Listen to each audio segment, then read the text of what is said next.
Hello, and welcome to the Shark Stream. It's I, Gage. Hello. How are you? I hope you're well.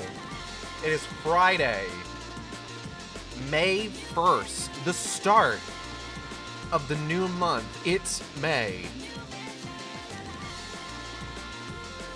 And we're playing Resident Evil 5. You're not gay. What? Hold on a second. What do you...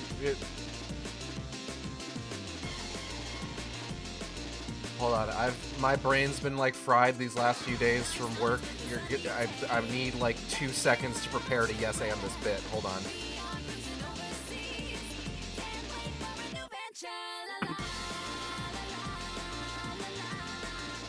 Okay, I think I'm good.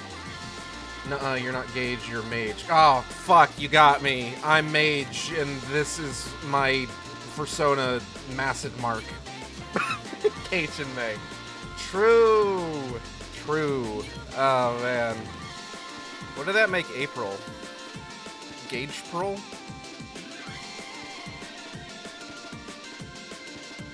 Gage-pril? Gage-pril? I've said the same thing 3 times. I'm tired. You were Gage. Okay. That makes a lot more sense to me. It's Friday! We're playing Resident Evil 5! Oh, God. Last time on Resident Evil 5, a fucking oil field blew up. It was rad, and then we chased after a cartoon character. That's probably gonna cause some environmental damage.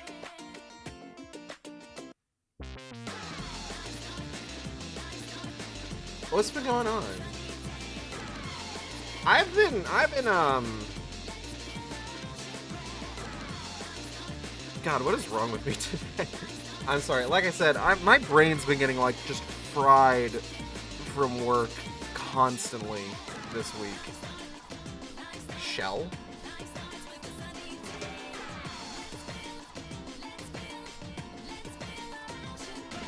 You are just putting things in my chat that are just like oil spillage. Okay. Has Shell had a major oil spillage? I actually don't know. I know British Petroleum has. Exxon was a big one. I assume all of them have like had some sort of notable oil spill at some point. But there's only, like, the 2 major ones that I remember, like Deepwater Horizon and the Exxon Valdez. Oh, it was BP, not Shell. No, it was I who made the mistake.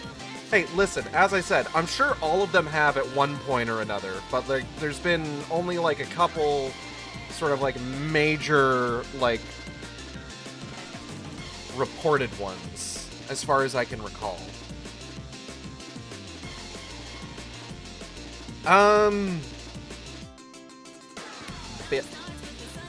British Petroleum. I watched, Natalie had, hello Kale, welcome. Natalie was watching a video the other day. It was one of those like listicle videos, that from like Watch Mojo or something. And one of the things it was talking about was just like the disastrous, like, the fucking, like, CEO of BP going on TV and just like, listen, nobody wants this over more than me. I want my life back. And it's just like, hey, man. People died in that accident. You maybe want to choose your words a little bit more carefully. But what's been going on recently? I pre-ordered Splatoon Raiders today, so I'm gonna need to go back into Splatoon 3 and do the DLC at some point so we can be prepped for that. I don't know when that's gonna be. But Splatoon Raiders on Amazon was like $10 below MSRP for a pre-order today. I was just like, I mean, I might as well lock it in there, you know? If it gets lower, then I'll get the lowest possible price, whatever the lowest possible price was before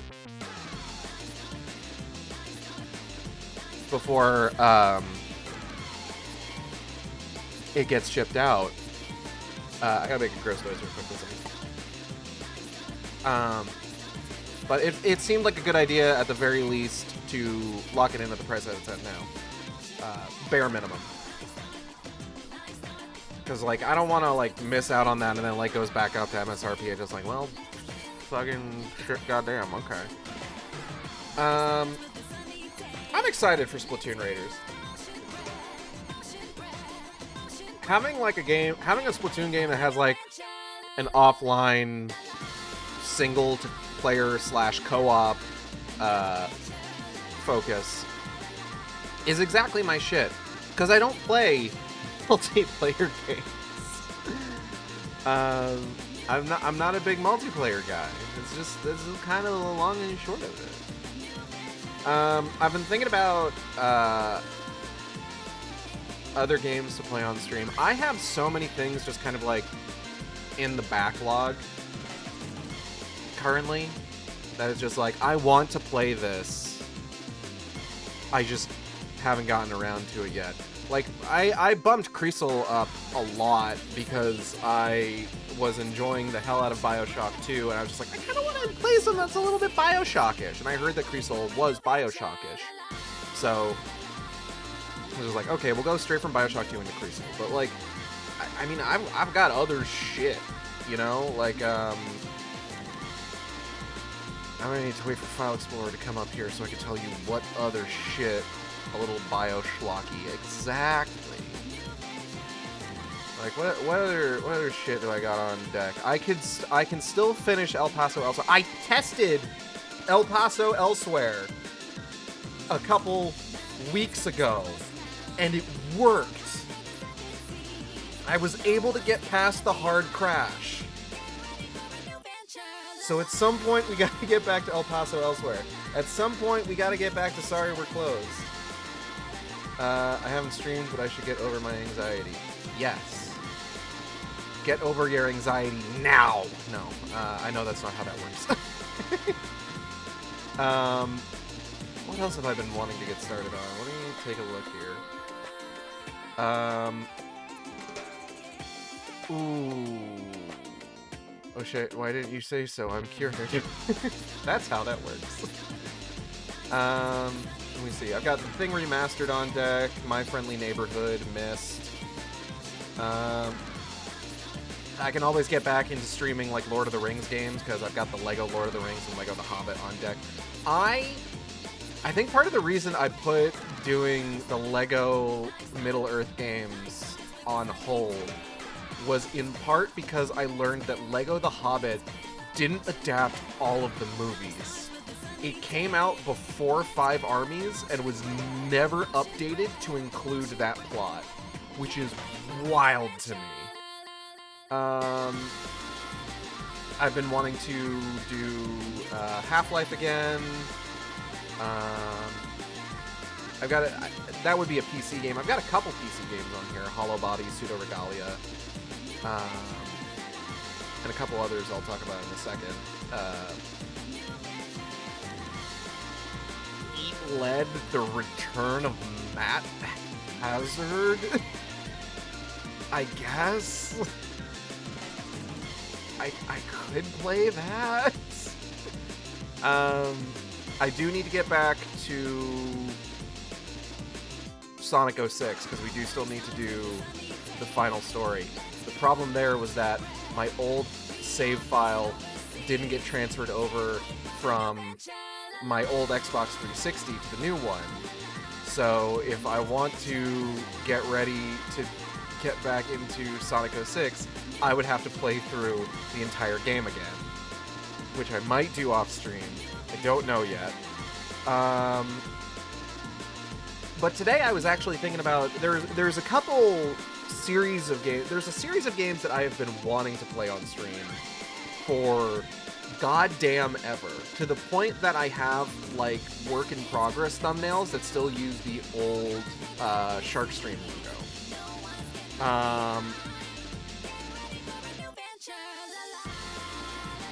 And that is the Bionic Commando reboot series. So Rearmed, Rearmed 2, and 2009. And I would play them in that order.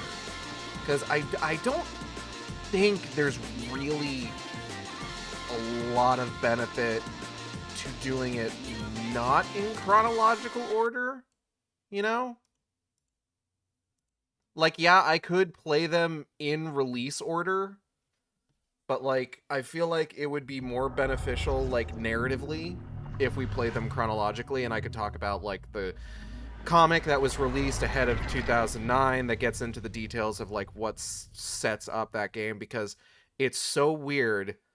There's nothing in Bionic Commando Rearmed that really leads directly into Bionic Commando 2009. It's very strange.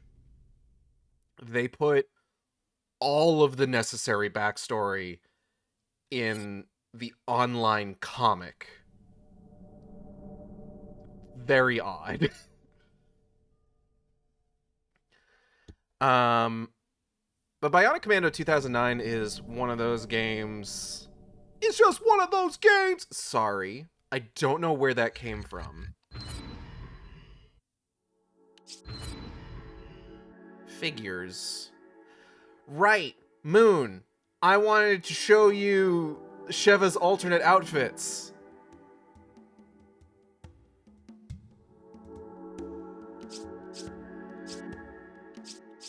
Here's Sheva's alternate outfit.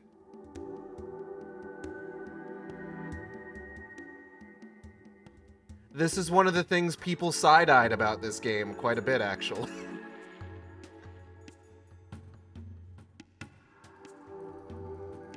Why is she from New York?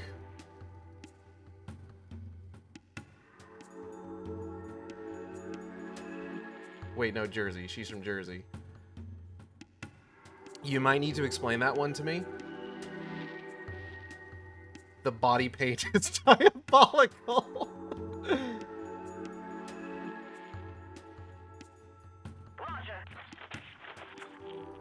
I don't know why they give all of them these very, like, low-quality sounds, like animal print common with old women from Jersey. Oh, yeah.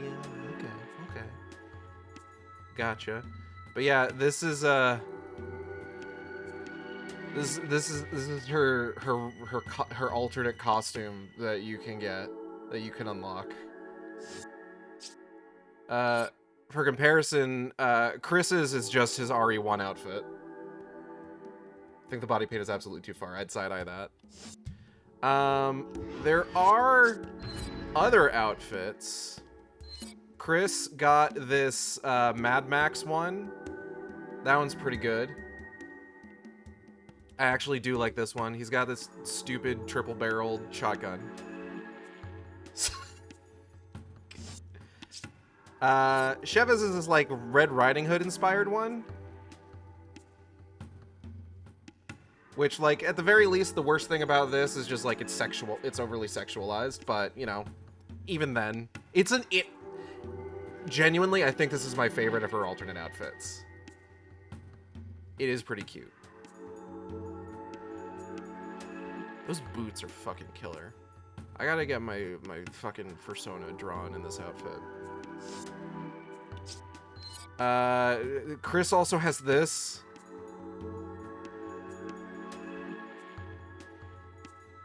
I don't think the outfit comes with the Gatling gun, but the Gatling gun pairs very well with it. And then Sheva's got this secretary outfit as well.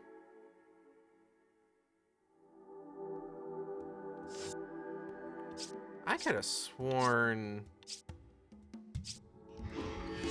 there was... They've got another set of outfits, I'm pretty sure.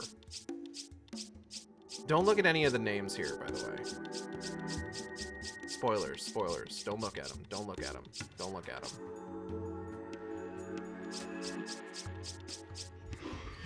I guess maybe I don't have a figure of those ones.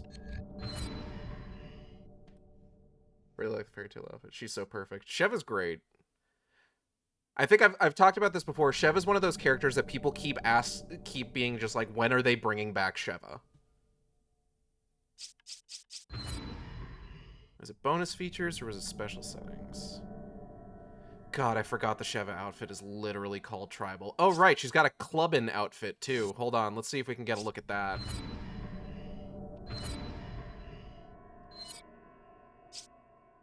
So Chris has this safari outfit. I used him in this outfit T-posing for my Ari remake Chris playthrough years ago.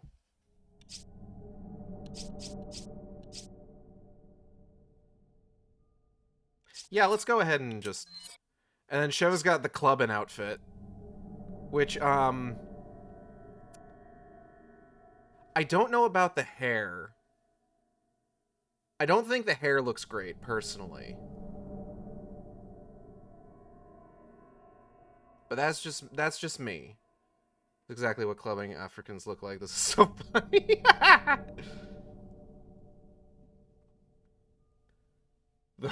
It's so bad. Let's go ahead and put her in the fairy tale outfit for this.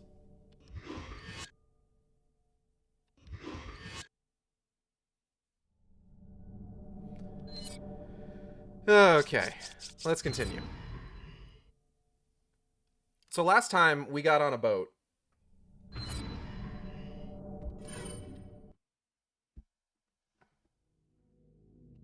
Oh, hold on. Do we have anything to sell?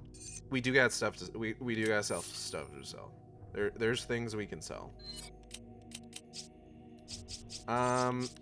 Realistically speaking, I don't think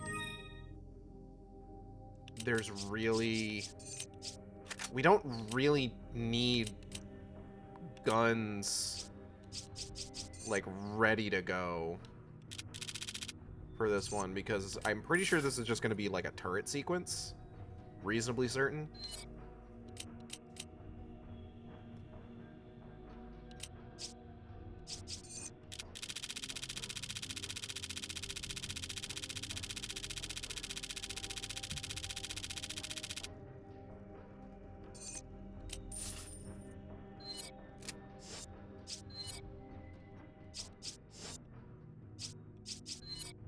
Okay, hold on. Let's check upgrades here real quick. This one's fully upgraded.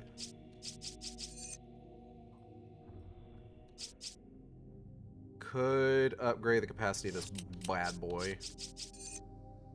Could upgrade the capacity of this bad boy. You know what? Let's go ahead. Let's give it a full clip. Why not? You know, like, why not? Am I okay? Jesus Christ. Oh, boy. It has been a week. It has been a week. I won't lie to you.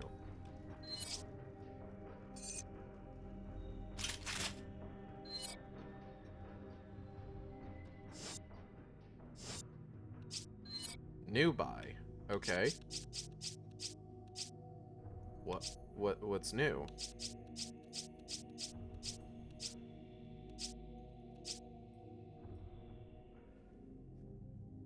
Fuck me running.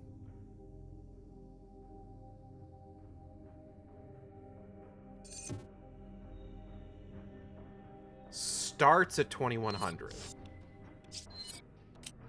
Okay, hold on. This is at 3200 right now. I can sell it for 9. Okay. Jesus Christ. Okay. We're not gonna worry about it. We're not gonna worry about it. We're just gonna go.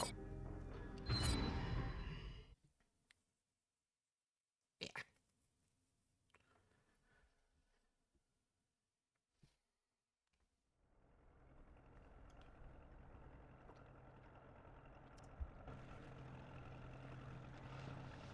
What happened to Irving? Boat.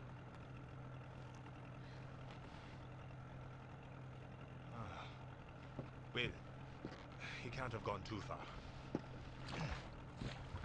Josh. Thanks.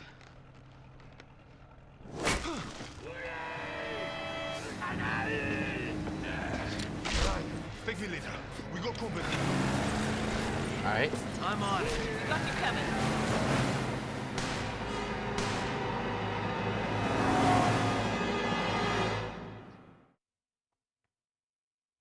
Oh, maybe I'm not on a turret. Here we go.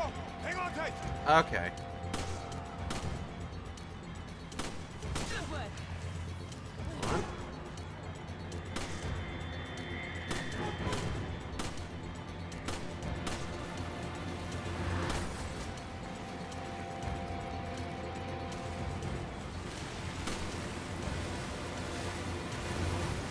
Ah, Jesus Christ, okay.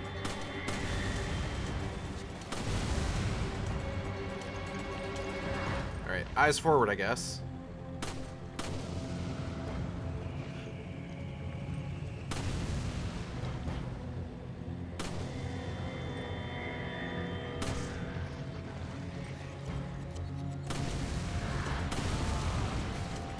Damn it, the gate's closed.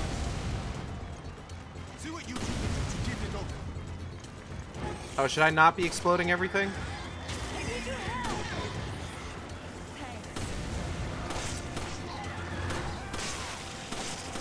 Sorry, I just kind of started blowing things up without really thinking about it. Hello, sir. Bam. I'm just gonna... I'm gonna go. I'm gonna go. So you've hit DLC costume time. I think I had wanted to fuck with the costumes last week, and I just kind of forgot about it.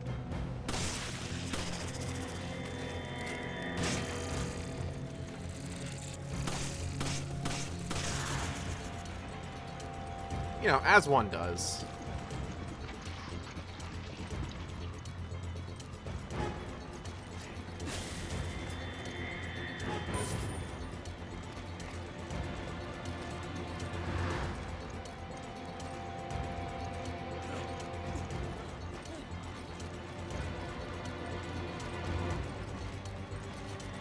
No, Sheva, we don't need to... Okay.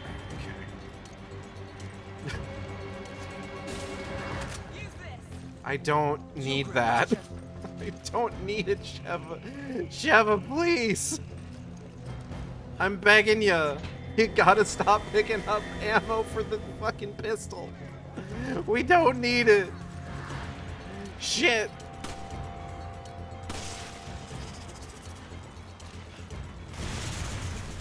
Oh, cool. That worked out really well for me, actually.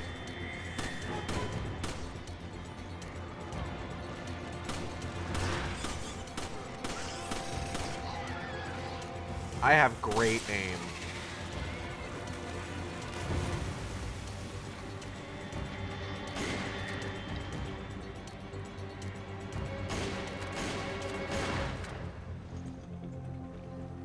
I'm kind of surprised he managed to continue that follow through, I'm gonna be honest. You know, good for him. I don't...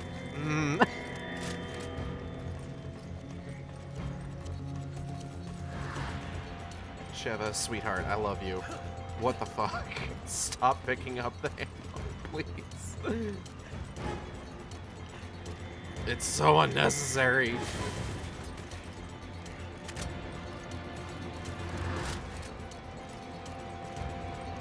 I appreciate you so much. I know you're just trying to help. Go! Okay. All right, let's go. Damn!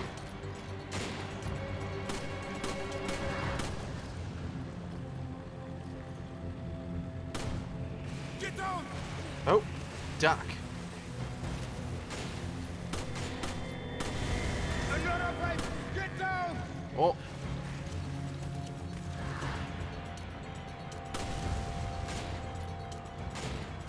I can get their ass, Sheva. Goddamn.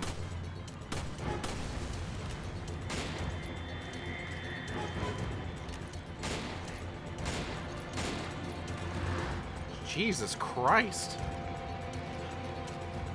I bet it says partner pickup in it. You cannot pick Sheva up over your head like Mario 2. God, if only. Another gate. Okay, you two know what to do. We do? Got it! Of course, that's what she does! Come on! You two know what to do. Immediately runs over and picks up pistol ammo we don't need. Sheva, I swear to God.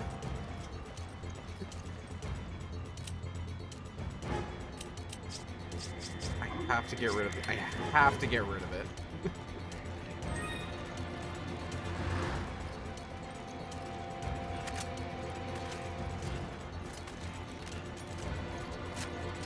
Okay. Ow! Jesus Christ, okay.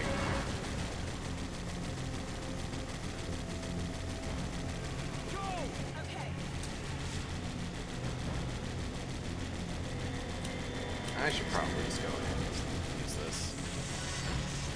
Ah, damn it! That was terrible. That was the worst. Where did Sheva go? Oh, she's dying. She's off dying somewhere.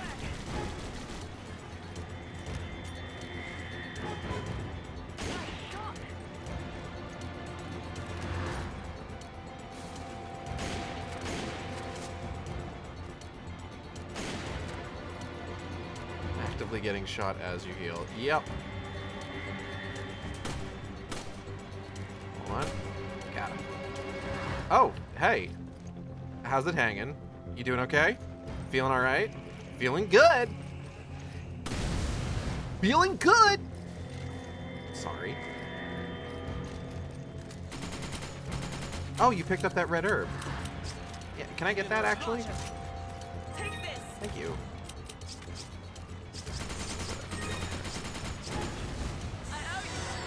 Okay. Get out there, killer.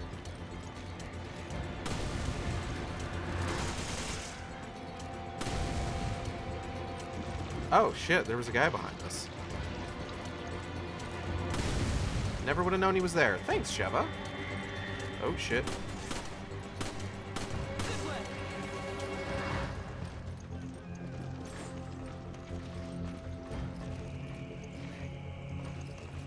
Okay.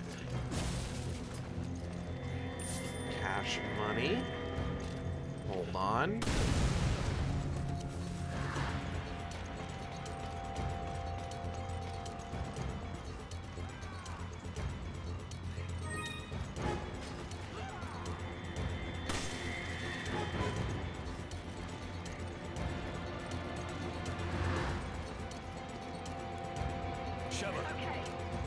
Here, go wild.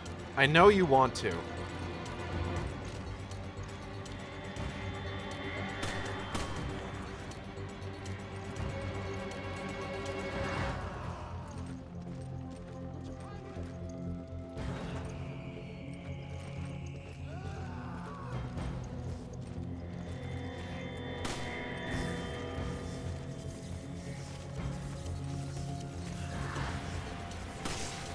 There we go.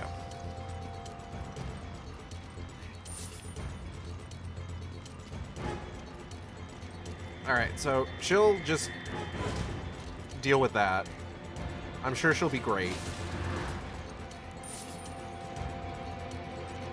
What do we got? Ooh, funny emerald. This is it. A jewel containing the ultimate power.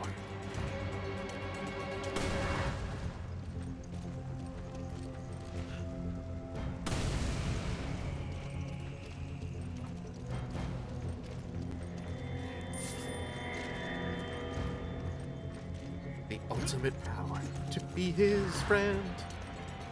It's Moonchild. Whoa. All the world's jewels are mine to keep. Chris Redfield chuckled. You mean the Chaos Emeralds? You see, part of the joke here is that Chris Redfield's voice actor in this game is Roger Craig Smith, the current voice of Sonic Hedgehog.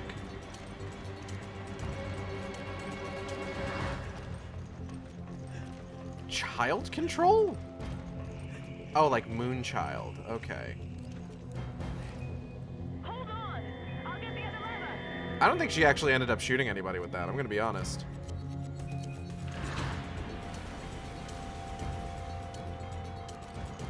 Okay. We can leave now.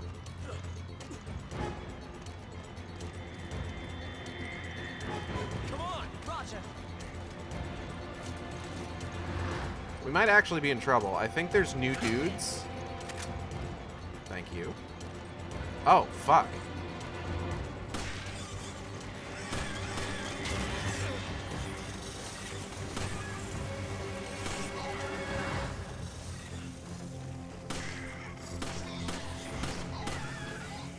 Oh, there are new dudes.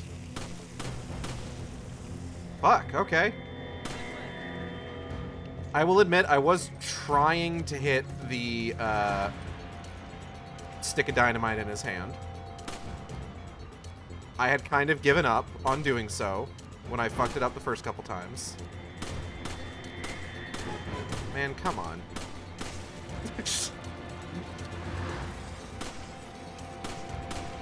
I'm really glad that I have infinite ammo, because some of this shit is embarrassing.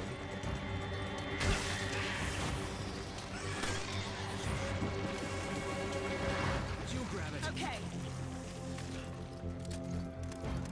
Sorry I'm not as chatty. I'm drawing a Fuki for a collab I have tonight. By all means, draw. I understand. Oh shit, is there some stuff over here I can do? Oh fuck, hold on. We got places to go. People to see. Shacks to investigate. Yo, there's stuff in here. Hold up.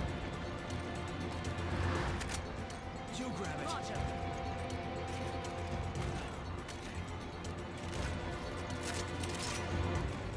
Am I holding anything that I don't need? Oh yeah, no. Here you go. Thanks, Clark. Take this. I don't... Oh, fuck.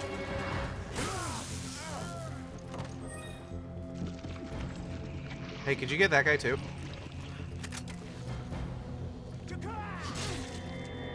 Damn. Hold on. Check this out. Fuck this shit. Get that shit out of my goddamn inventory. Love the cattle prode. I don't need that. I've already got a shotgun, and it's doing a good job. Don't need it. Sheva, do not pick that up.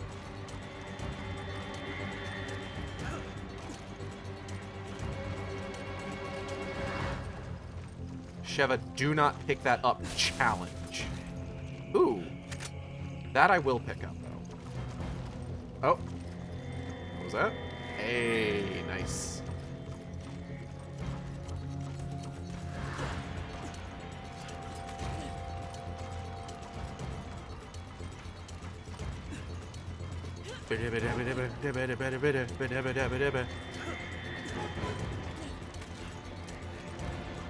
Okay. Let's see here.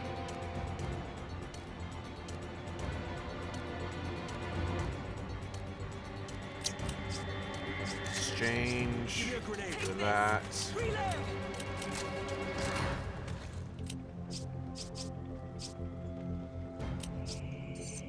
I need ammo. Take this.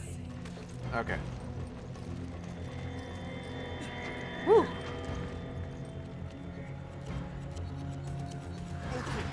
Now let's go get this Irving. Yes, we will go get this Irving. That is what will happen. Nothing will stop us from getting this Irving.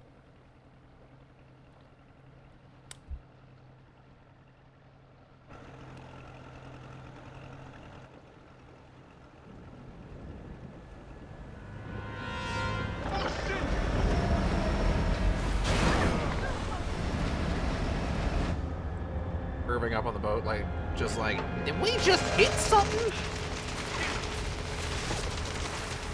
Meow? That's right! We've got to do something.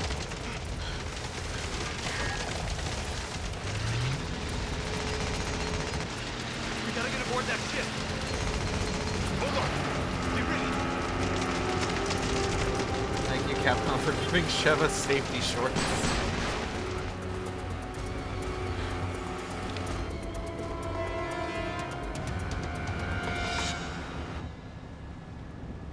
Hey, man. What are you going to do about them? You're just one of Excella's playthings. It was your master who was supposed One to more take care of time. What are you going to do this. about them? All right.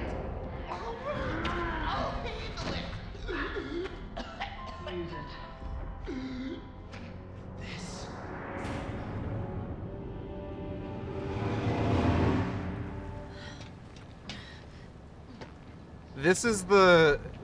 Won't you two just die already? You're making me look bad. Who do you think got this entire operation off the ground? Research like this doesn't fund itself, you know. Yet everyone looks down on me. This is the boss fight that kind of stretches people's credulity.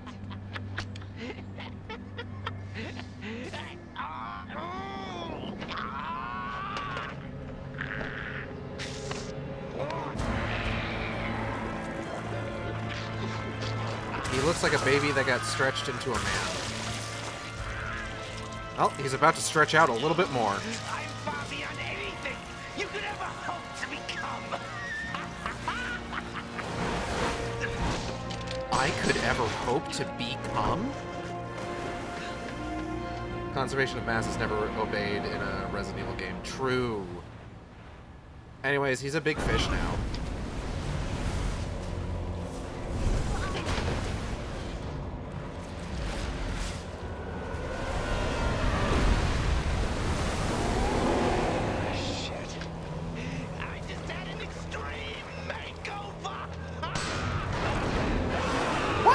Your plan to come back from that? Man, we're all calm if you think about it. True.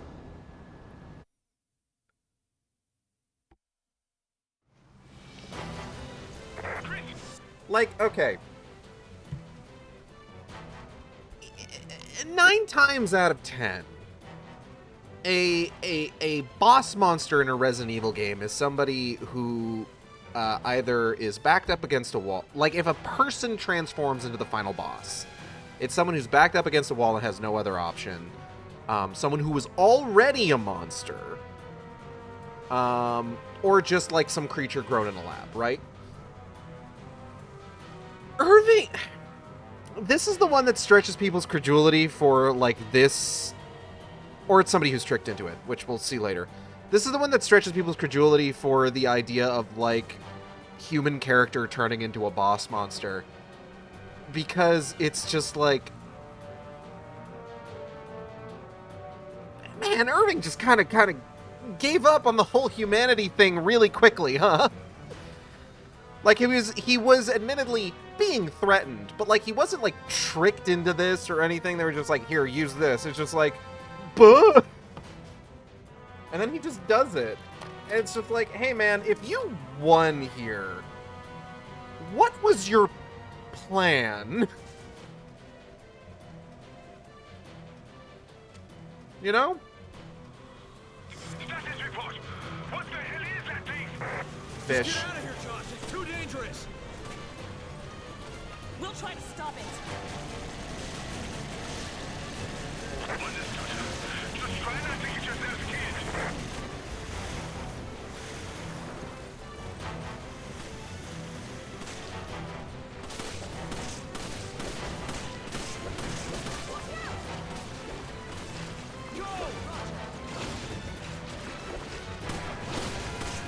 Get the ass, Sheva.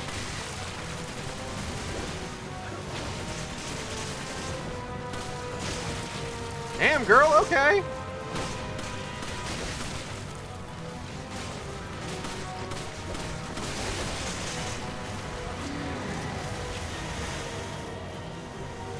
Something that undergoes such a rapid transformation must have a weakness.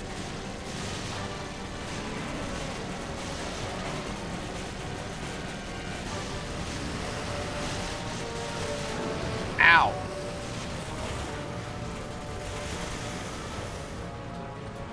You're doing great, sweetie.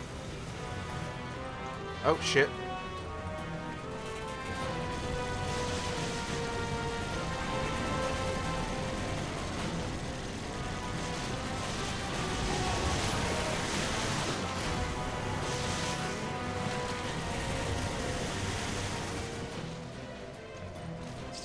Bro was just so eager for it. Oh man, I can't wait to turn into a freaky fish. Yeah, that's probably what he was thinking. Oh, shit.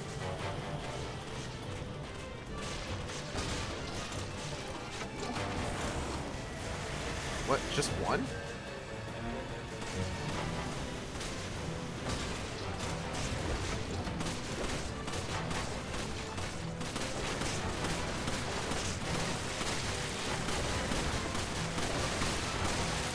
Okay. Okay. Why don't you use that?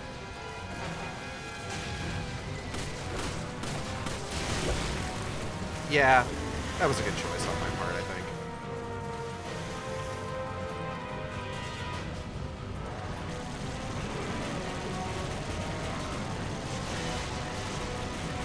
Guys, you're being really mean. He has dysphoria. Oh, fuck! I was looking at chat. In all manners except physical, I am a freaky fish. Glub. Listen. It be like that sometimes.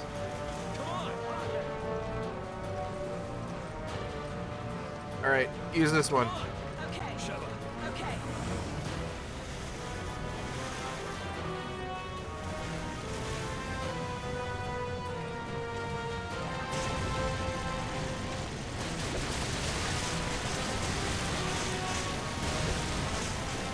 You're doing great, Sheva.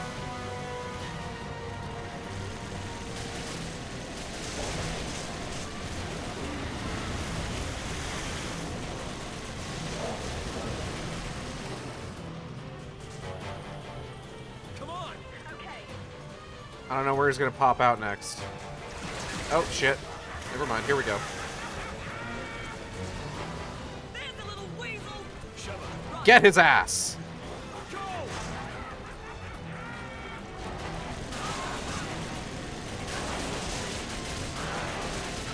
He's just dangling there. Like, what was his plan? Ow! Fuck. Again.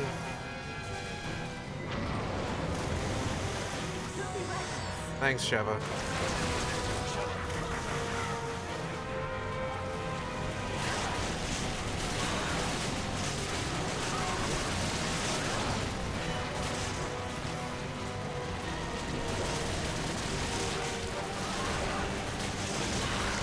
Oink.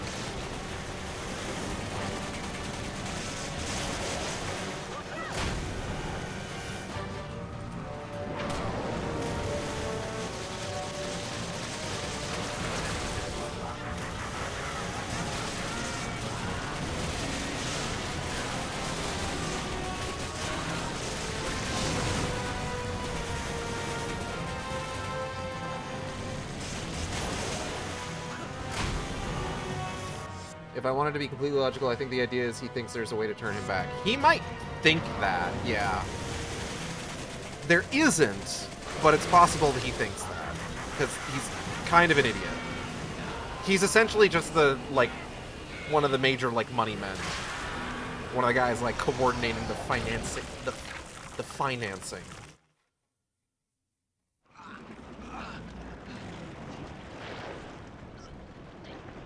Tell me what you're planning to do. Damn it, Stella! I guess I wasn't worth the good stuff. Excella. Where is this facility? Answer me.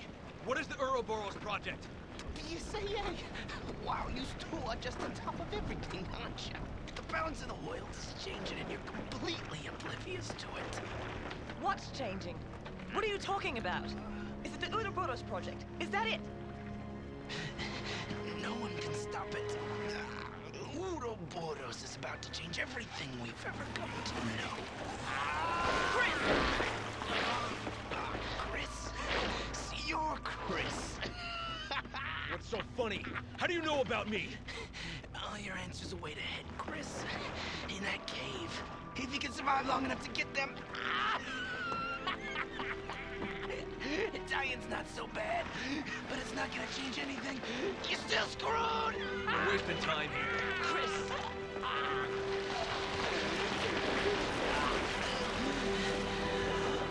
Yeah, honestly, melting probably feels like a lot worse than just getting shot in the face. Bastard. Now what? We keep going. One of the funniest fucking things about this game is how often, like, ass.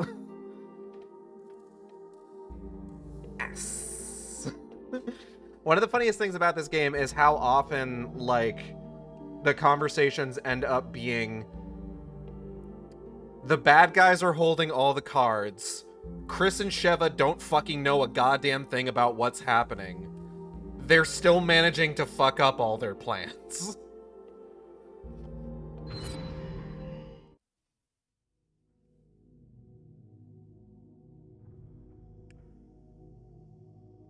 It is, scientifically speaking, extremely funny.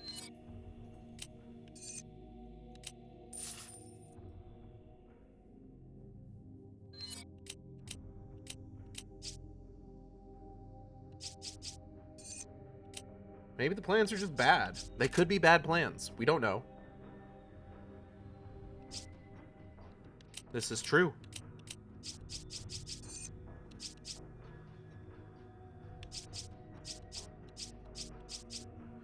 It's really just capacity I have left to upgrade on that one. Let's give Sheva a bit more to work with here. Maybe. Don't really need to upgrade capacity on that, but let's upgrade capacity for you. As well as firepower. Since she seems to be going ham with this fucking thing regardless. Ready. So Irving mentioned a cave, and I'm very excited about the cave, because the cave is like... What we're going to be walking into is one of the most important locations in basically all of Resident Evil lore. So this is the place he was talking about. And nobody present knows why the fuck that is. Get away.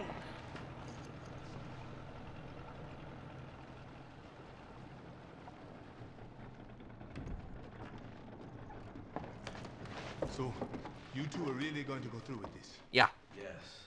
This is not just about Jill, but the Ouroboros project as well. Which they don't know anything about. I guess there's nothing I can do. Except it's worms. I will call HQ and try to get the withdrawal order rescinded. I will also try to get you back up. Try not to get yourselves killed. I'm not promising anything. I've only played this game twice before.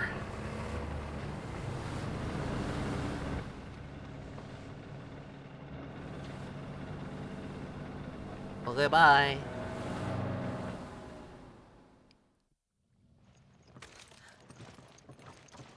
Chapter 4-1. Good on Irving for making it out of this game alive. That name Irving said, Excella. You've heard it before? Girl, That's what are the you name of the doing? director of Tricell's African division. Do you think she could be connected to Irving? It's possible. She's just breaking I don't shit have over any there. clue. Tricell. If there is a connection, No, don't pick that what up. does that mean for Africa? Thank you. Not sure, but if we keep going, we're bound to find out. How's the AI deal Let's with the move. lasers? Who knows? The motorboat's key is missing. Girl hungers for destruction.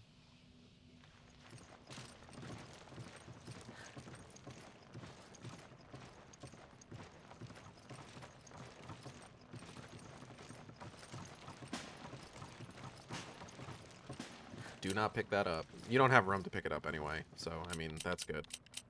Hold on, Give me a that. grenade. Use this! Okay, don't pick up the... God damn it. God damn it!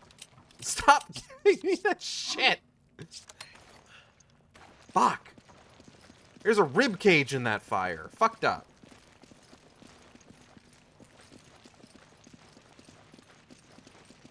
Chris, eat more, I can see her. That's not his ribs. That's like that weird conglomeration of muscles in your side. That's a different thing. Hello. Chris throwing individual pistol bullets at Sheva's head until she gets the picture.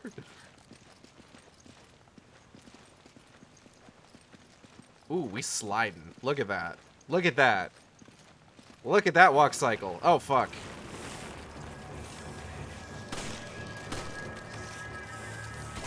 I need your help! I owe you one.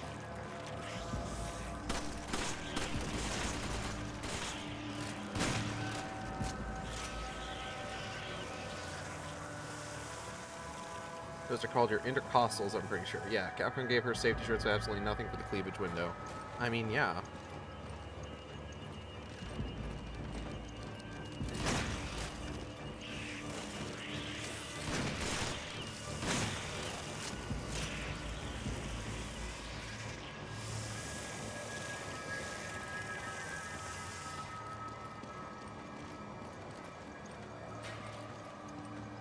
think the cleavage window is intended.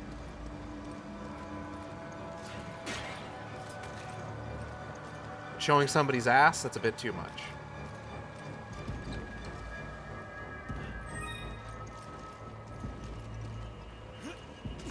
God, I need to write more Wicked Game. Oh, fuck.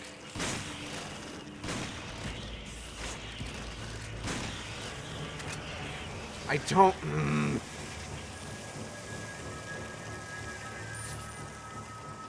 Shema.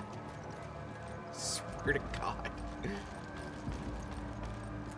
I mean, why do you think the F-14 had to up the age rating in Japan? True.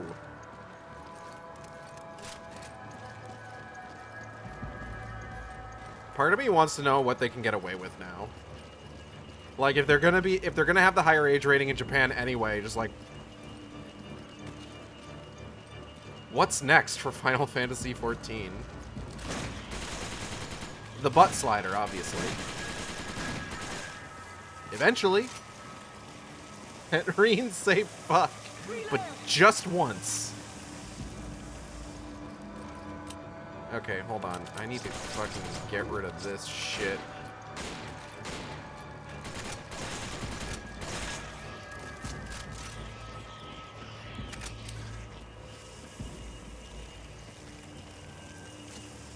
Yoshi P shudders in the distance. Hello. Bunny Jewel. Oh, I gotta... Hold on. There we go.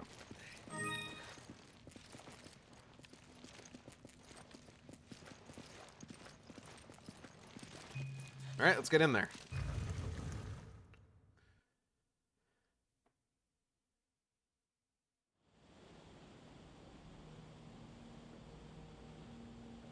Oh, right, this area.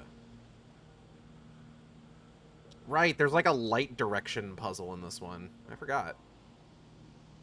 This should be fun. I am having fun with this game.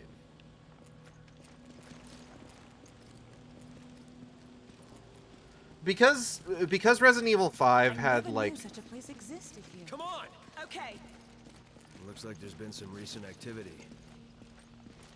Because I hope Resident Irving Evil... was telling the truth when he said we'd find answers in this place. Can I talk? Are you guys done? Because Resident Evil 5 had the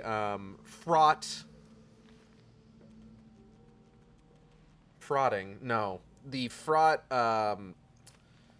reputation that it had, and still has to a certain extent.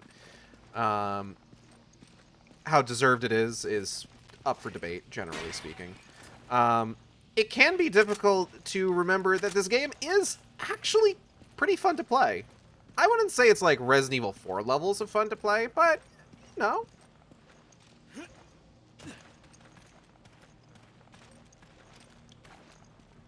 Hold on.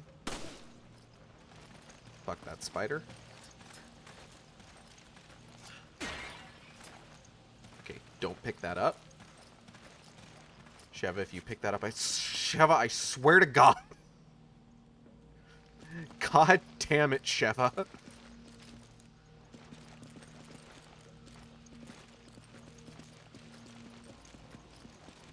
do we got here? I see you need a hand. Oh, damn.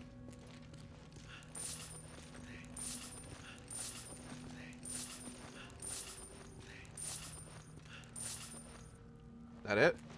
Cool. Legs itchy. Eh. Yeah, I wouldn't say it's Resident Evil 4 levels of fun, because like Resident Evil 4... Oh man, Resident Evil 4. That's got some fucking camp to it. Like, proper camp. And realistically speaking, Leon's just a much more fun protagonist. Chris and Sheva are cool. Leon's got the quips, though, you see. Leon's got the quips, quip zone.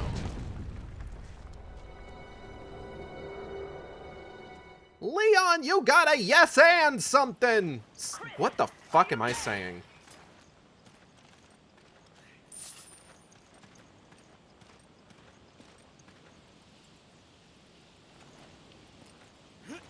Chris sure is very military man. True. And they don't do a whole lot with Chris being a military man until, like, much later in the series' lifetime. Like, I would say, like, Chris in Resident Evil 5 and 6 is very no nonsense. Like, and he's, like, haunted in 6 because, like, you know, everybody in all of my fucking squads dies. Piers. Kiss me, Piers. But, like, I would say until 8. Not even until 8. I would say, like...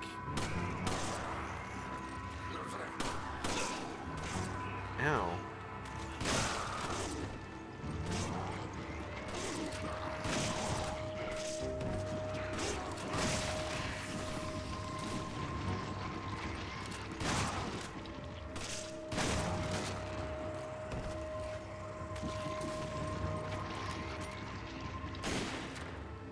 Hold on.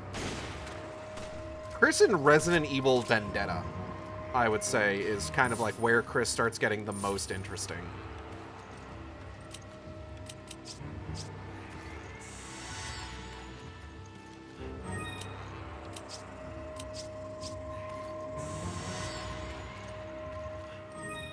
I hope Shevin isn't picking up any handgun ammo on her own. She's up there just like, finally, I can pick up all the handgun ammo I want.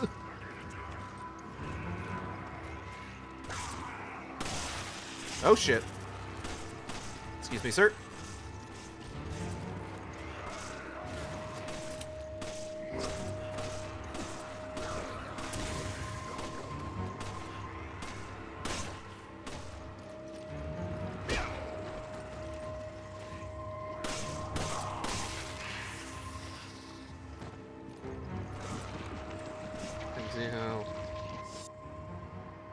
Queso?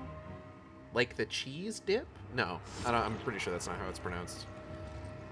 Unless it is, in which case, got it in one. But also, no, I haven't. Could also be Casio. No, it's pronounced like that. Okay, it's pronounced queso. Cool. Got it in one. I'm so good at this.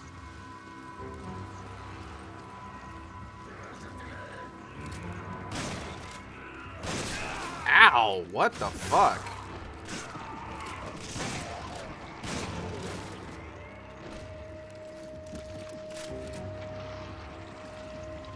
He loves Chris. He wants Chris to beat him and make him bark like a dog.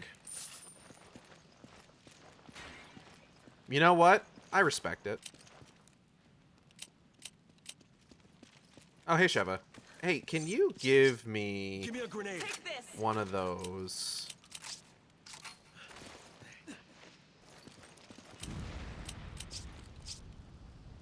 I owe you. Take this. She did pick up the ammo while I wasn't there.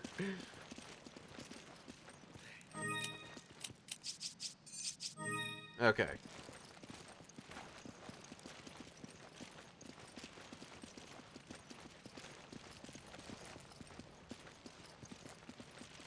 Hold on a moment. Okay.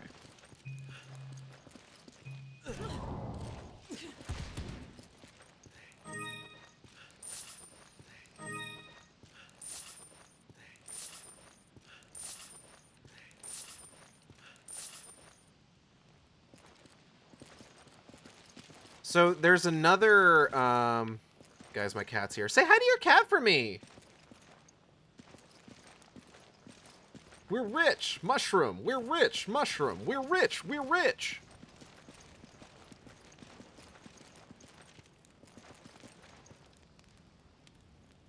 A mummy and a scarmophagox. Oh, that's what the pharaohs put the pussy in.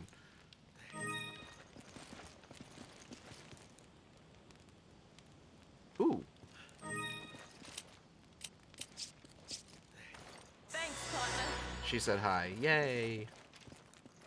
Love cat interactions.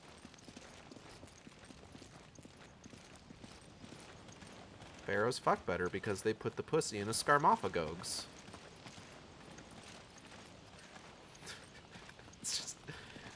fucking all-time, all-fucking timer post on the tumbles. That's a trap. That's an obvious trap. Am I going to need to... Are we going to need to trigger the obvious trap? We're going to need to trigger the obvious trap. Uh-oh. Oh, no! Nailed it.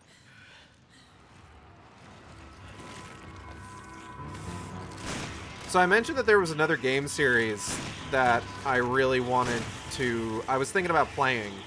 Damn, alright, Sheva. Help me! Thanks, partner.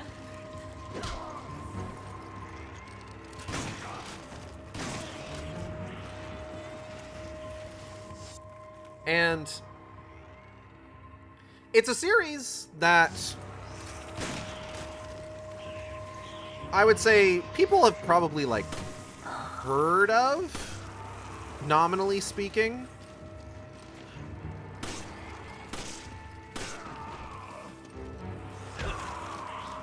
But probably not one that people have, like, thought about a lot. Know what I mean? Where are you guys going?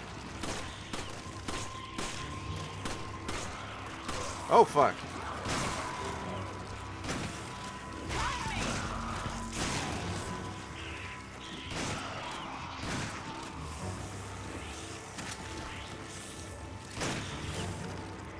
Oh. I gotta get this fucking treasure chest.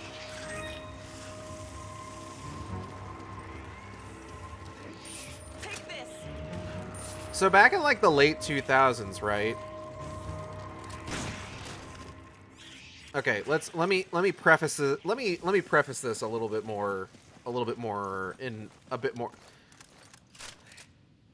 Let me preface this a little bit better. So, y'all ever heard of Penny Arcade? Those guys what run that webcomic and that video game expo? So back in the late 2000s, or possibly the early 2010s, I forget specifically which, they released a series, the guys from the Poker Night game, I mean only one of them is the Poker Night game. They released a series of downloadable titles called Penny Arcade Adventures on the Rain-Slick Precipice of Darkness. The first two games were made by, oh god, what is it? Hothead Games, I think? The folks behind the game series Death Spank. Does anybody know what the fuck Death Spank is? If you don't know what Death Spank is, that's probably fine. So they worked with the Death Spank guys for the first 2 episodes of On the Rain-Slick Precipice of Darkness. And then the Death Spank guys were just like, we don't want to make these anymore. We want to focus on our own stuff. Because they were seeing, you know, some degree of success with their Death Spank games.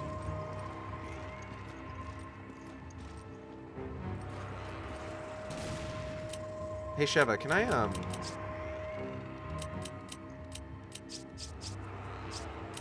Hey Sheva, Sheva, hey, real quick, can you just... Thanks, partner. Give me a grenade. Roger. Can I get those real quick? Okay, thank you. Hup!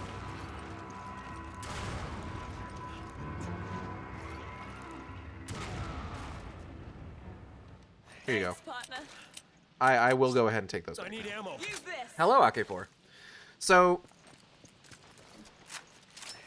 unfortunately, Hothead Games was just like, we don't want to make the next 2 games. We don't want to do that. And it's unfortunate because those games were actually pretty fun and pretty funny, all things considered. So it was just like, well, shit, now the series won't be completed. In steps one Zeboyd Games, developers of, I want to say it's called Cthulhu Saves the Earth or something. You grab it. And also Cthulhu Saves Christmas, I believe. Do you want to go get the vases? Oh, she wants to get the vases so bad. You grab it. Roger. Hey, I heard of that game. Yeah. Uh-oh. What the fuck? Actually? In God's name, all those! Better give them the white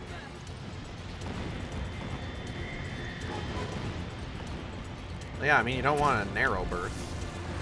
That just seems dangerous. Damn, okay. Are these things just gonna keep coming? Should we, like, do something?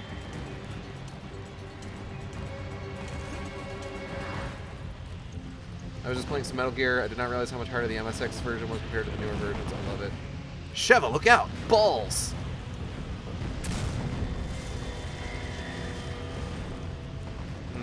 Okay. Hurry! It's closing! Oh, shit, really?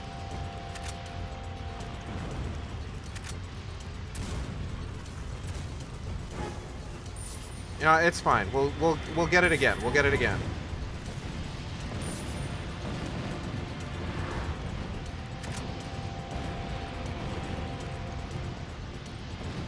You know, sometimes life is about disappointment, Sheva, you know? You don't always get to the door when it's still open. Sometimes it closes, and you need to avoid exploding balls. 3 big balls. Hello, Venom Lad. I believe there are 4 at any given time. Some of them have exploded.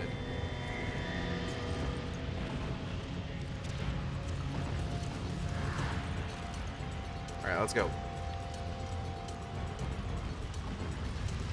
Oh, fuck.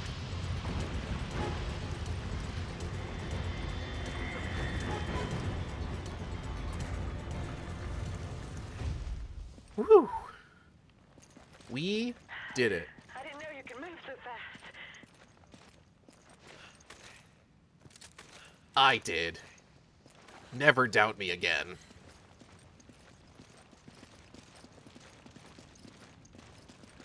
But Zboyd Games decided to help with making the last 2 episodes of Penny Arcade Adventures on the Rainslick Precipice of Darkness, in more of a 16-bit JRPG kind of format.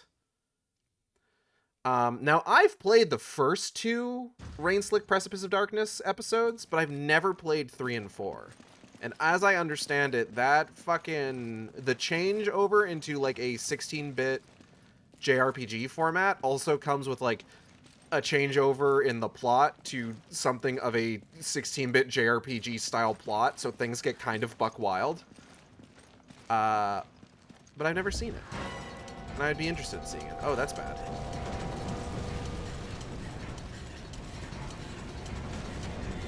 Whoa! Looks like we're going to have to jump!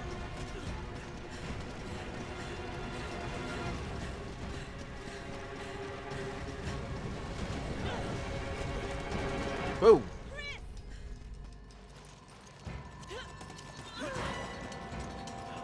Thanks, Sheva. Oh, fuck. Would you cross over each other like that? It's so unnecessary. Like, it looks cool, sure, but, like... What if you had just collided in midair and completely fucked it up? It would have been funny, is what would have happened. It would have been very funny.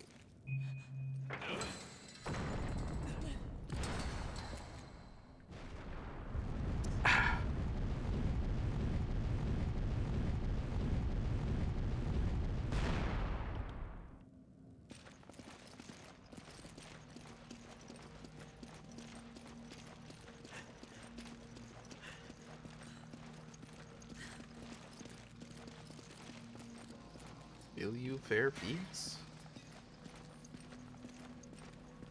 Do you wear wigs? Will you wear wigs? When will you wear wigs?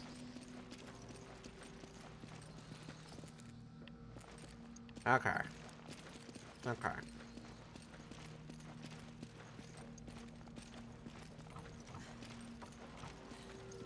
Let's take a look around here. God, the camera, like, fucking pitching and yawing as we're, like, going over these, like, little hills and staircases built in with all this wood is, like, fucking me up just a little bit. Like, it's not bad enough to be super distracting, but it's just bad enough to be kind of annoying. Come on! Roger. You grab it. Roger. Okay.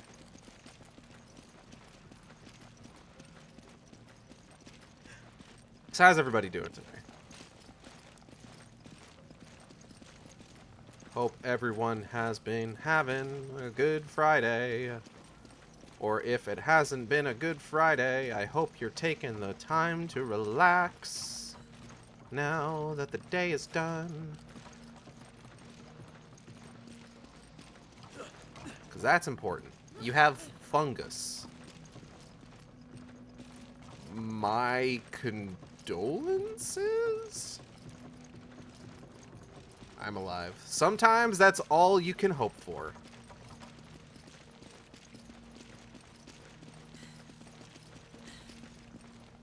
Sometimes you get to the end of the day, it's just like, am I alive? About as good as it's gonna get. Why the fuck am I here? Hold on. Hold on. Hold on.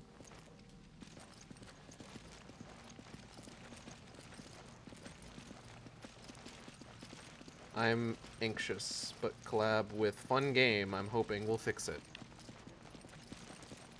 I hope it will too. What game are y'all gonna be playing? I mean, thankfully the fungus is not life-threatening. That's good. You don't want that.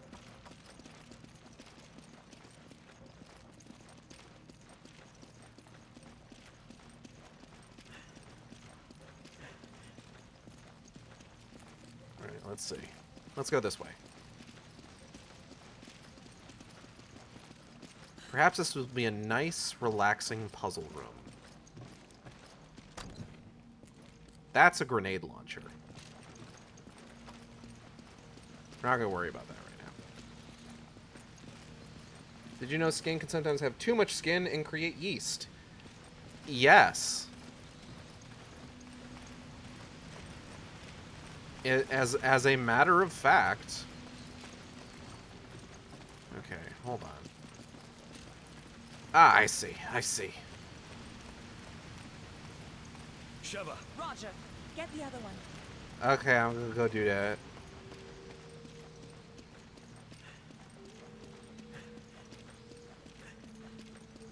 Nice, calming puzzle room. Nothing's gonna attack me.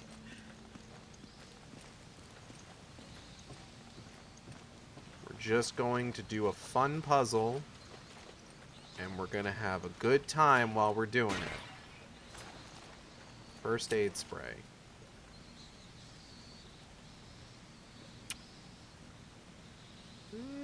Yeah, I'll pop this. It's a very interesting day. I avoided wanting to claw people's faces off, and I'll take that. Exactly.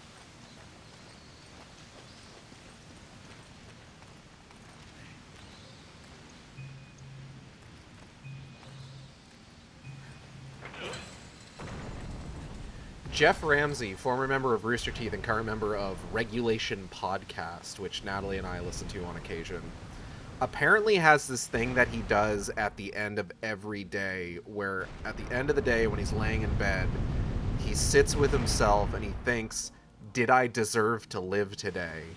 Which is like the reddest possible flag I feel like you could conceivably have. Like, what do you mean? You should probably bring that up in, like, therapy or something. Jesus Christ.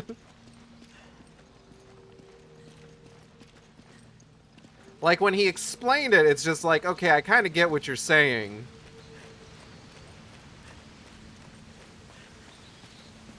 Like, it's the idea of, like, did I make the most of today? But framed in a way of just like, did I deserve to live? Was I a useful human being? Rooster Teeth, someone somewhere just tripped and fell with the utterance of this cursed name. It's still around. Bernie Burns bought the brand back.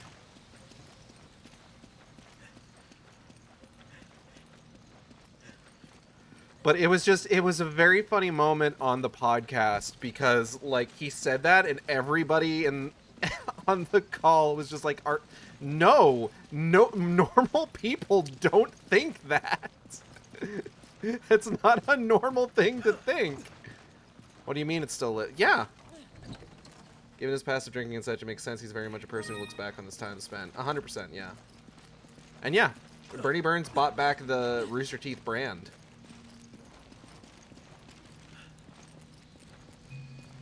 This is like old news, Venom Lad. Where have you been?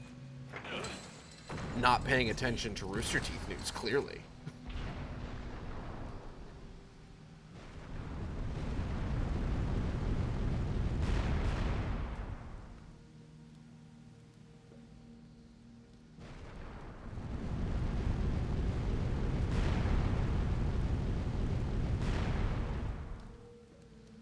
Okay. I'm gonna go ahead and take this. Thank you.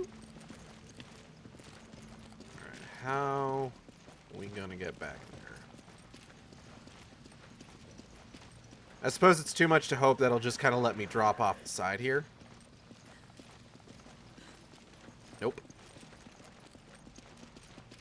Nope.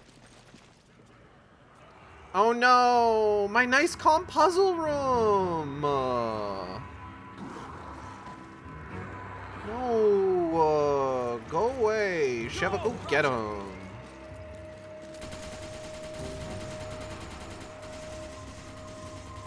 Do you have any mines? Oh wait, this happens first. I don't think so.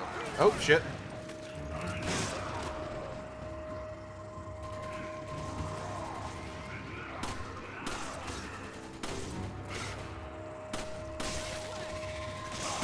Oh, fuck.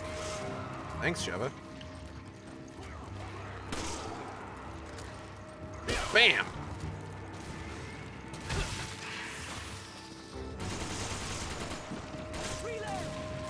Fuck, okay.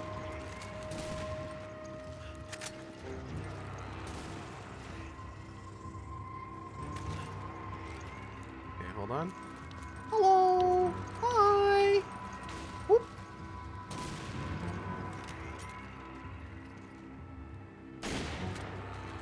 Whoops. The tip.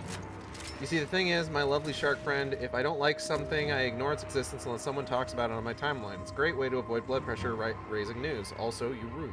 No.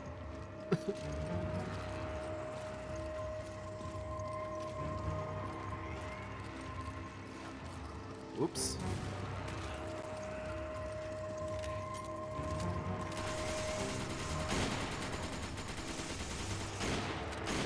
Damn.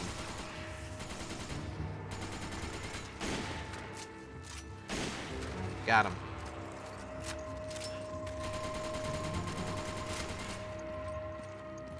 Sheva, did you use all your ammo already?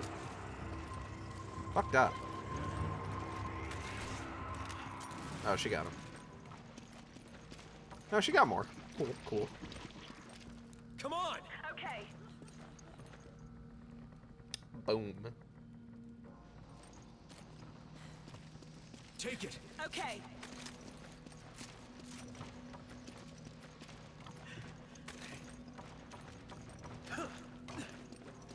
Here we go.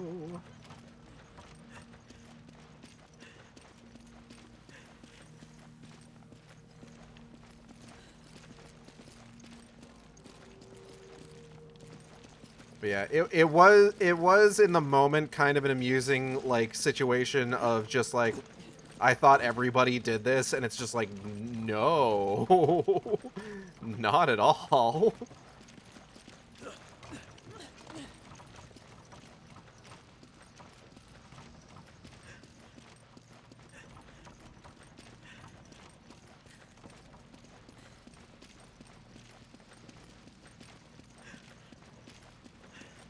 I'm not 100% certain I've ever had one of those situations where it's just like, oh, I thought this was a normal thing that people did, and then it turns out that, like, no, it's not a normal thing that people do.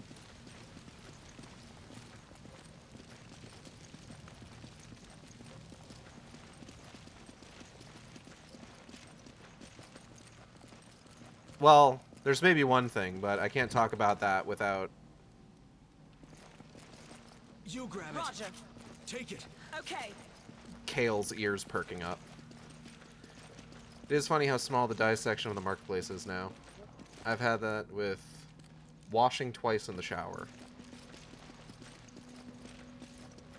I can't tell if that seems like overkill or if it's like, oh, that seems like a good idea. Because I feel like that's the sort of thing that it can like have like a really negative effect if you're like after like a certain point, you know? Why does no one wash twice in the shower? I don't know. I've never thought about it.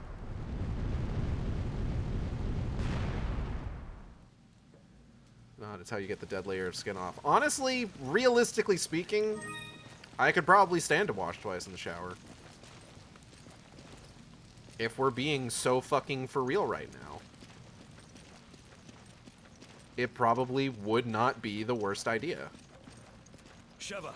Okay. There's only one chain. The other one must be somewhere else.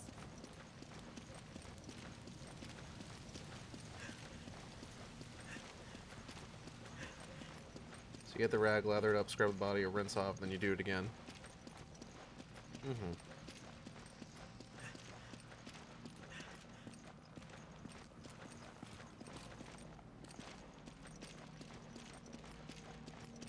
Makes sense.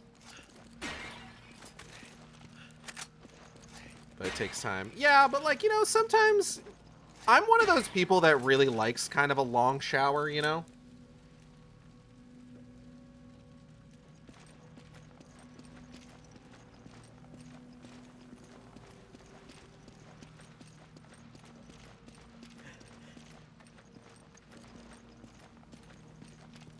It does not take time. I'm in there for 10 minutes.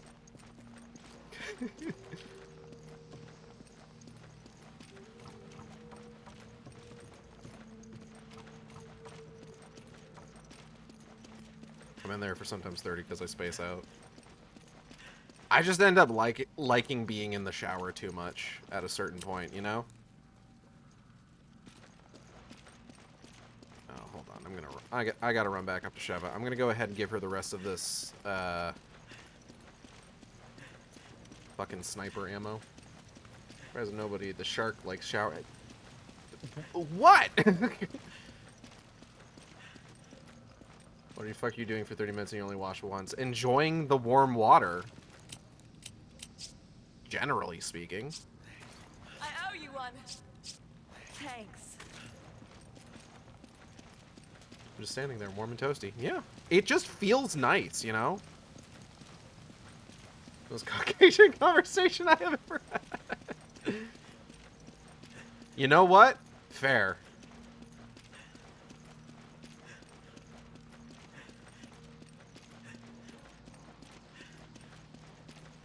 I got no rebuttal to that.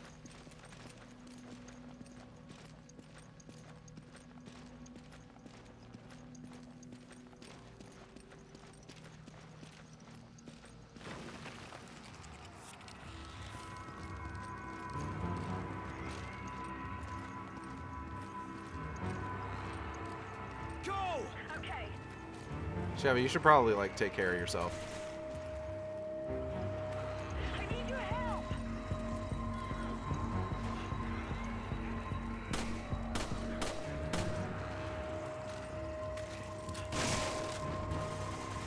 I need your help. Again? Ow, fuck.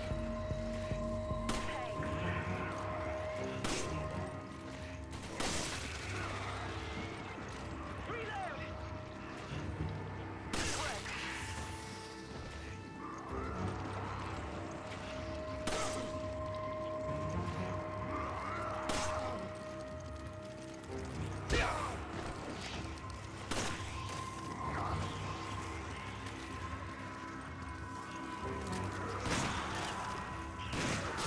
Ow.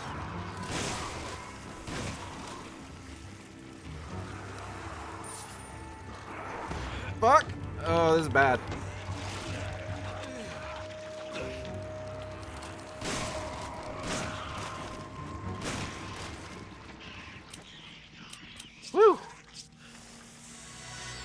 that.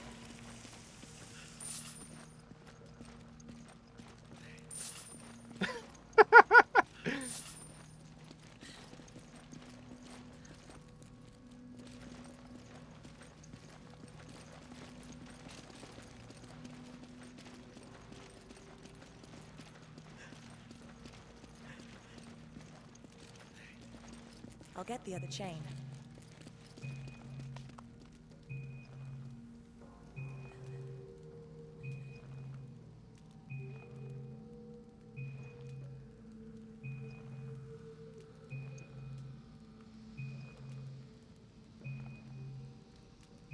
Before my mom with a washing once thing, and she said that's why white people attribute to smelling like wet dog.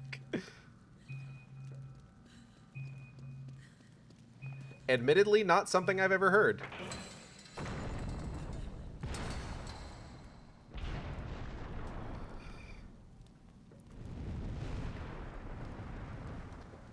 But at the very least, that just means it hasn't been said to my face.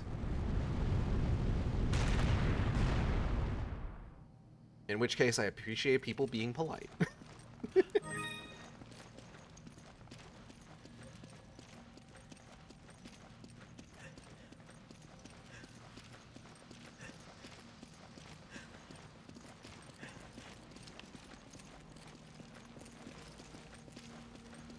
Yeah, it's a common thing in minority communities to say wet white people have a particular smell. I've never dated someone white who had the stink. Oh, man. I'm learning a lot.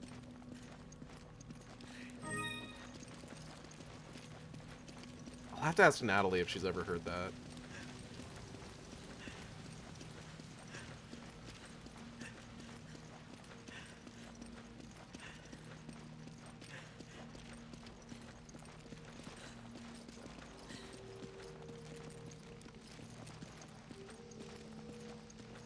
I tend not to ask Natalie if there's anything she's ever heard about, like, what Hispanic people will say about white people.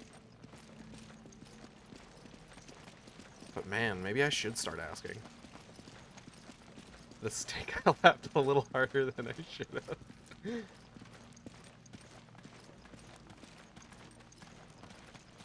Ah.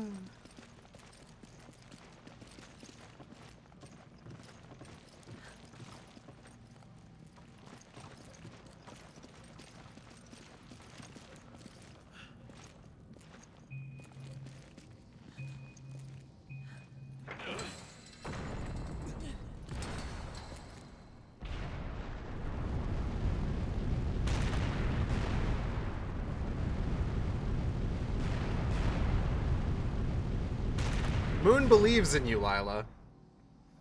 You can do it.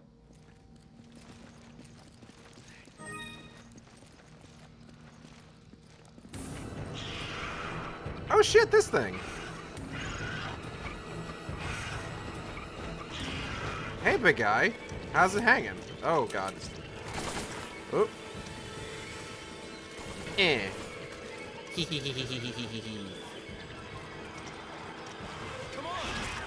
Sheva, come here real quick.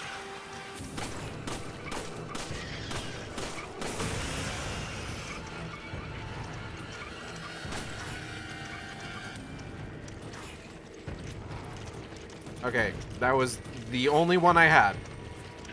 Go! Okay. Sheva, can you distract this thing? Ow! Fuck, okay. Damn it. Damn it.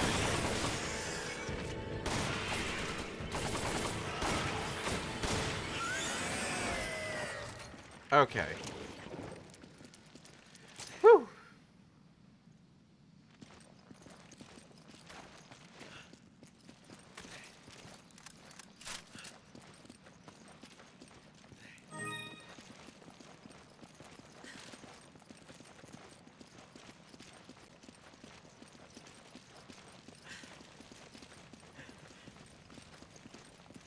I remember when I was younger. This is one of those products I want to say they don't have anymore, but I remember there was this one thing that they sold where it was just like, it was a bar of soap in like, but it had like cloth sewn around it, It was for, like... I'm not sure how to explain this properly. It was, like, inside, like, a sewn-up piece of cloth that would then get lathered up as you used it, but the soap was, like, inside it. Inside the cloth. And it's just, like... I'm thinking about that now, and it's just like, you know what? That's really, really useful for exactly 1 bar of soap. But if that soap, if you run out of that particular soap, like, then you've just got, like, this little piece of cloth now. It's so nasty. I don't like that. I don't think we ever had that. I just remember seeing it. Oh, hold on. I found a knot in my hair, running my hand through my ponytail. There we go. Okay. Whew. Where am I going? On how I might be stinky and not even know it. Hello, Stella. Yeah, we're talking about white people stink, so you may potentially be affected by this. So open up them ears and listen. What?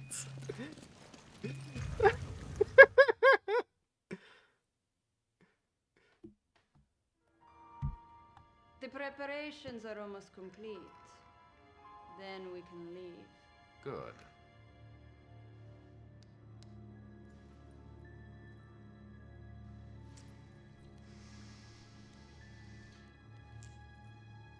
You know, I was surprised Las Plagas was such a success. When you first arrived, I had my doubts. And now Ouroboros is complete. Your position at Tricell is secured. Oh, I have my eyes set on something much bigger. Your dick. You'll be needing a partner, right? Someone suitable to join you in your new world. Sexual partner, I mean. Proven I'm worthy, haven't I? Perhaps you have.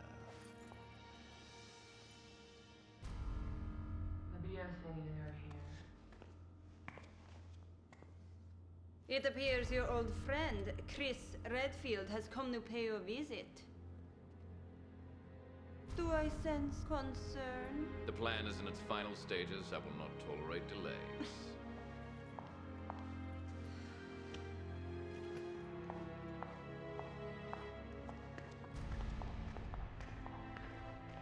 That seems like such an inconvenient dress to be wearing on this particular mission.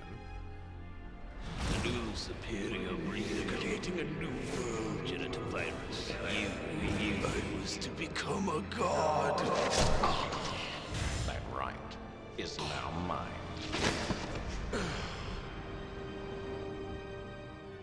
I believe I should thank you, Spencer. Ouroboros. Uba Robo. End of chapter 4-1. We got Ska.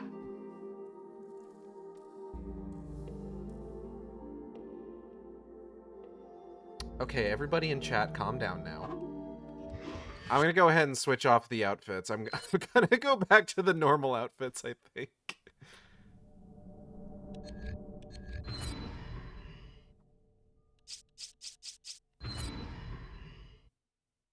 No, you will not. No, I will not what? What am I not doing?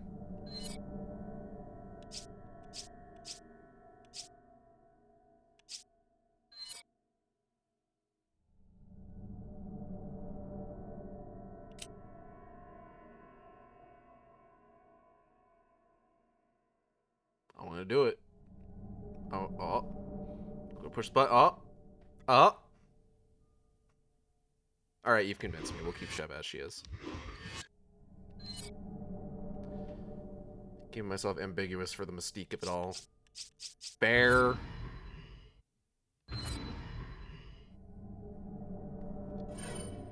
ambiguously wet.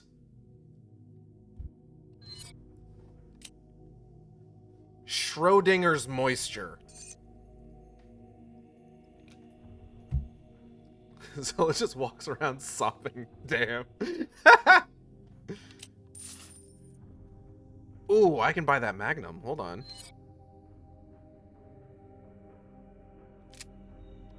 Hold on, just a tick. Okay, well, okay, hold up. We're first off, sell this. Buy. Where is it?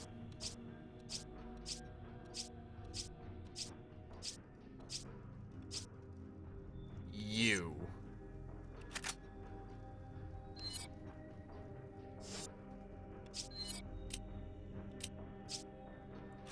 Give that to Chris.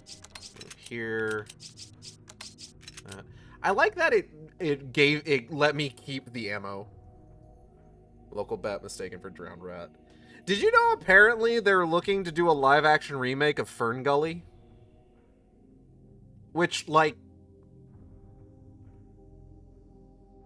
I mean, first and foremost, Fern Gully is not that good to begin with. Like, if we're being so fucking for real right now. I saw the N for money and had a double take thinking it stood for neighbor. Money.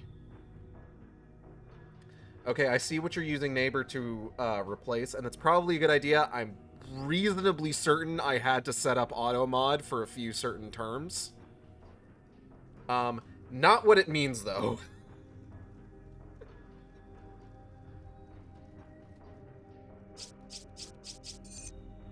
Alright, okay, how do we want to start this?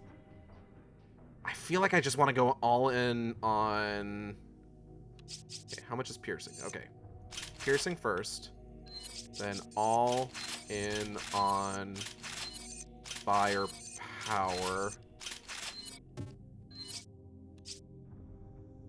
then reload speed all the way, capacity is all the way. And that puts our firepower above what we had for the other one. So that's really good. I am going to take these.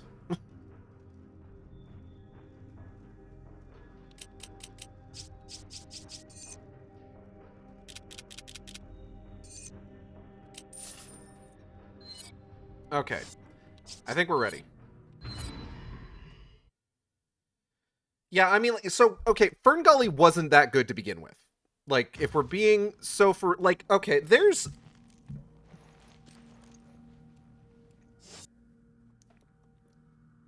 a lot of, like, animated movies from the 90s that, like,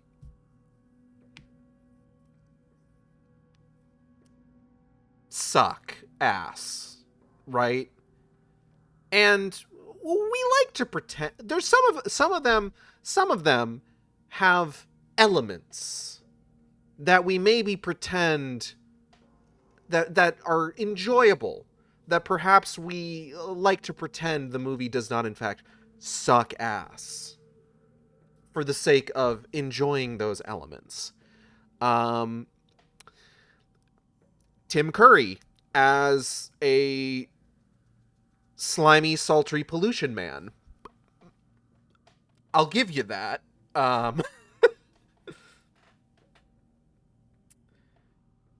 That movie's not good. Just kind of generally speaking. Like, it's not the worst. Like, I fucking a couple months back, I watched Once Upon a Forest. And Once Upon a Forest is fucking shit. It's not a good movie. Also, I like Fern Gully, but it doesn't really need a live action. Plus, let's be real, if you can't have a personified pollution entity that people want to fuck that's voiced by Tim motherfucking Curry, then what's the point? The other thing that I saw people, like, when I saw someone talking about this, they pointed out a couple things. It's just like, if you're gonna do Fern Gully, there's two things that you need for Fern Gully for people to, like, be on board with it at all.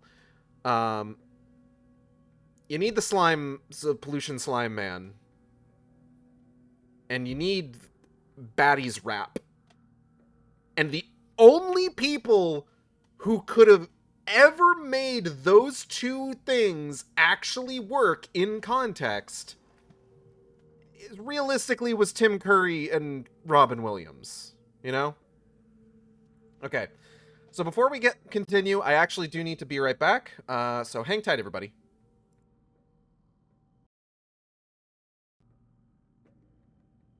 Anyways, live action Fern Gully is probably a bad idea, and it probably won't be good if they do it. If they don't do it, then this was something. So I forget if I've talked about this on stream already. I was thinking about this the other day, where I feel like I might have talked about this, but if I haven't, I'll talk about it again. Where I had seen that Pizza Hut was doing a Space Jam promotion. You know what? I did talk about this because I think I wanted to call it an event, but they were doing a Space Jam promotion because it was March Madness and it was Space Jam's 30th anniversary. And I just had the moment where I was like, I feel like I haven't seen anybody talk about Space Jam in any capacity for like a while now. And it's just like, oh, wow, the sequel really kind of killed any even like ironic interest in that movie, huh? Perhaps the reign of Looney Tunes back in action is You grab it. Okay. on the horizon.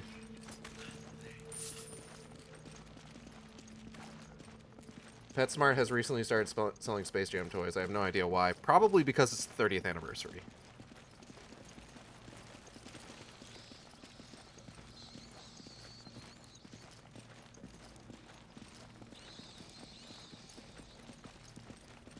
Better not be any evil residents up here.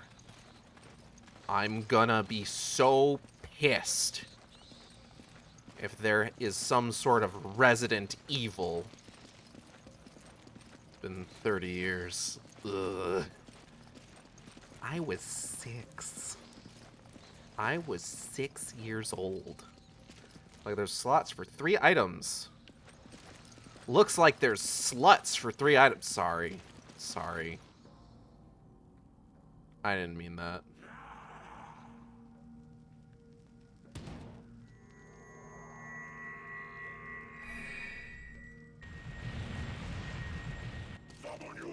Right.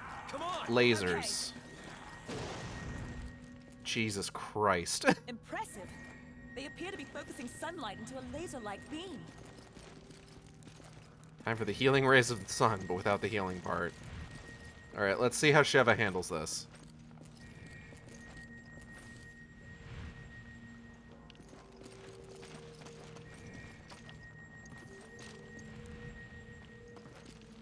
Huh, okay. Doing good so far. Feeling good!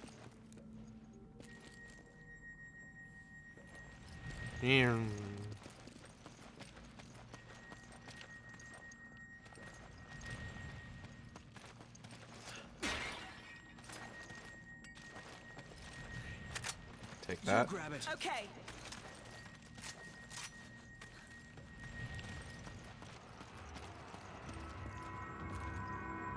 Oh. Okay, I'm in trouble. Got it.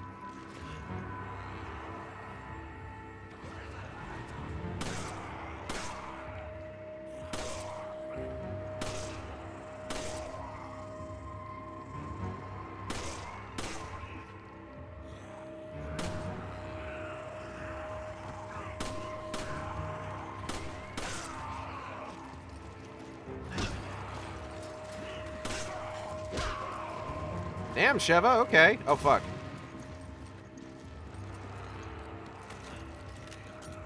Let me, Go! Roger. get him.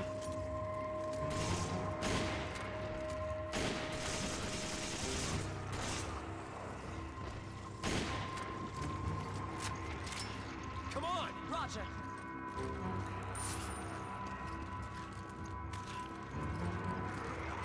Excuse me, sir.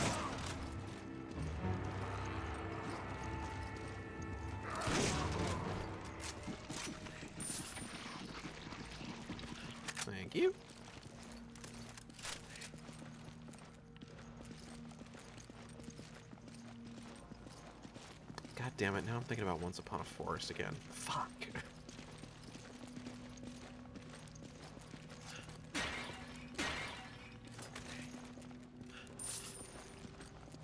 Sheva, don't pick those up.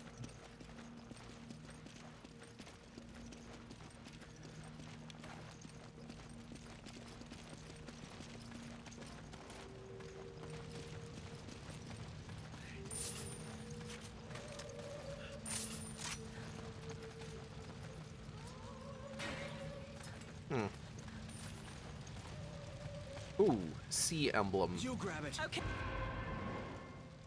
Hey. We should leave. We should definitely leave. We should get out of here. Uh-oh.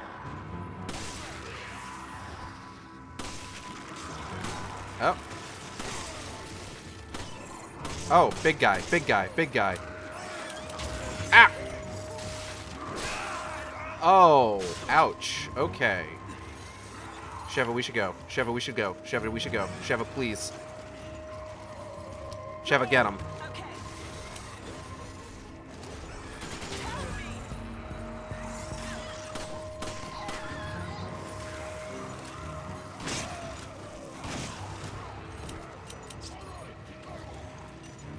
Are you okay?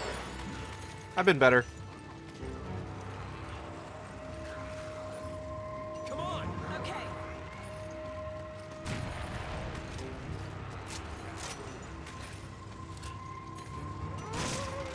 Big guy, SpongeBob pants. Okay, I finished my Fugi in time. Thank Christ. Yay! Ugh.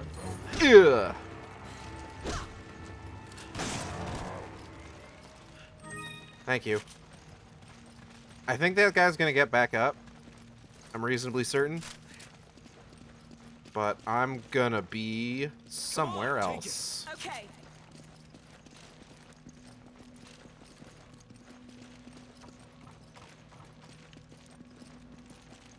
Are you still shooting lasers? Yep. Lasers. He's got lasers. No one's gonna get that joke. Or reference. It's not a joke. It's just me saying words from a thing that I watched once.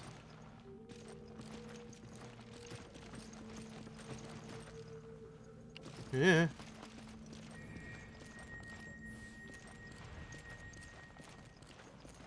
That's what jokes are, right? You watch a thing and then you say you say it with no context later on. Pretty sure that's how jokes work. Chicken jockey. Oh fuck. I do not want to get blasted with sun lasers, I'm not gonna lie. Google Talkie, what?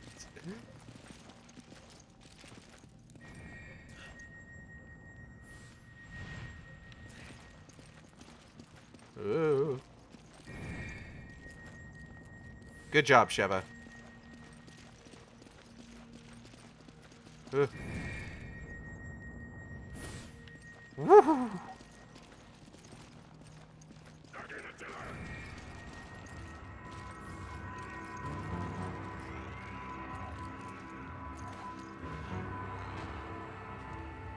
Oh, hey, man.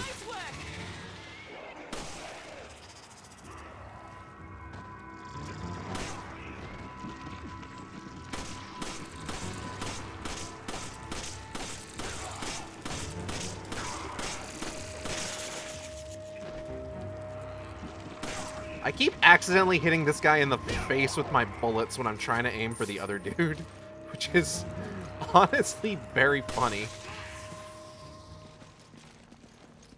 It's like, I'm not even trying to shoot that guy, it's just kind of happening.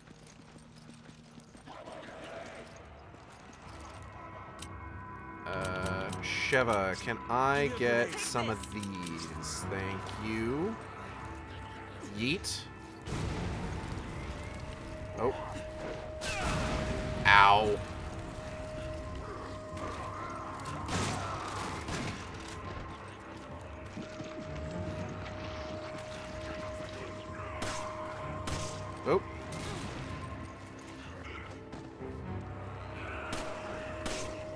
Huh? What? Oh, fuck!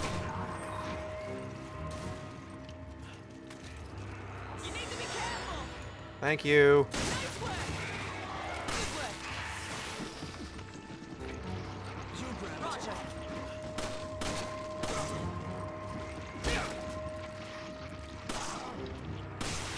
Oh.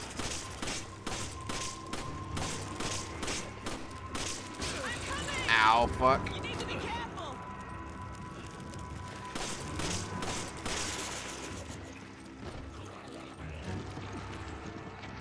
You grab it. Okay.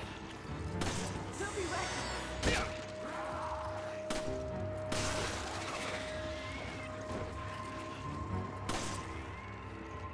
Bro, you don't have a head. What are you doing?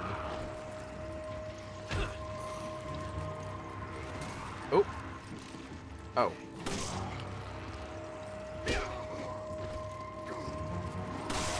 Oh, fuck. Sheva, go get him. Alright, I guess I'll get this guy.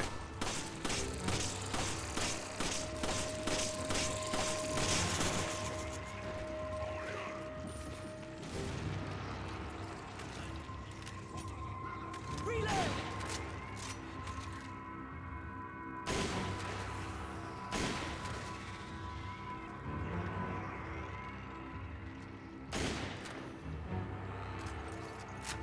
Alright, I think we got him. Okay.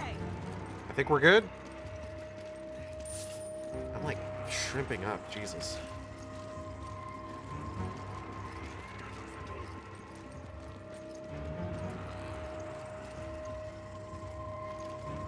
Oh.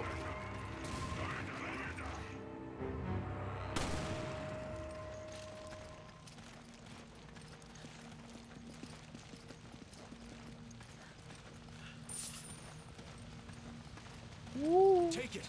Okay. You need to be careful. Thanks, Sheva. Earth emblem.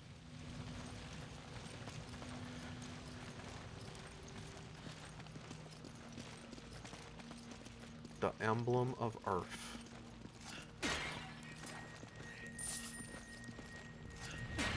Oh, good, another one. This is exactly what I wanted to deal with right now. Sheva, don't stand there.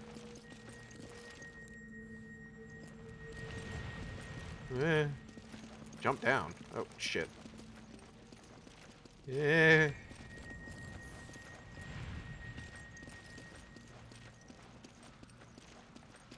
Alright. We're doing good so far. We have not, in fact, gotten blasted with lasers. And I call that a win. You grab it. Roger.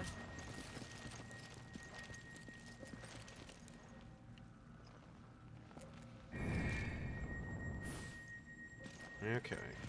Ow! Damn it. Sheva, I got bad news. Got blasted with lasers. Wait, did that go, like, back and forth? No, he just fucking turned it back towards me. The jinx. Your channel points should be called Shark Teeth. God, that'd be a really good idea, actually.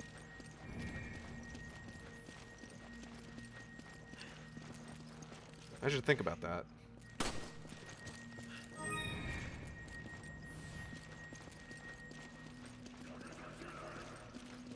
Come on. Take Okay. it. Roger.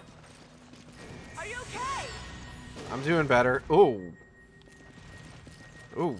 Pretty sure that guy just exploded. It's probably fine. Whoa.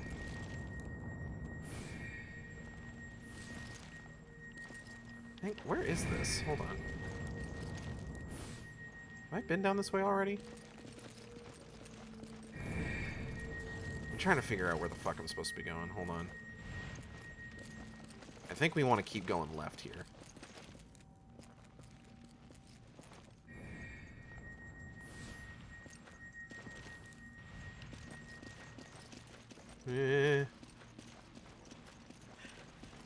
We did it. We managed to avoid lasers. You grab it. Wait, no, I didn't want you to grab that. I'm a fool. Thanks, partner.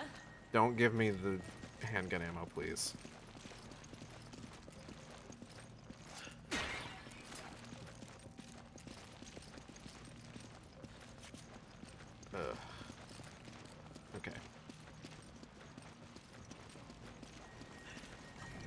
Assist jump. Go get him.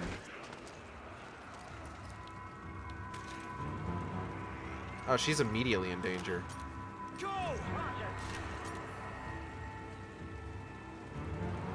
Don't die.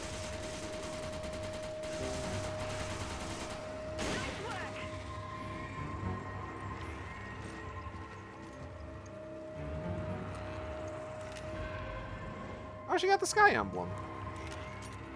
Good job, Sheva. Oh, fuck.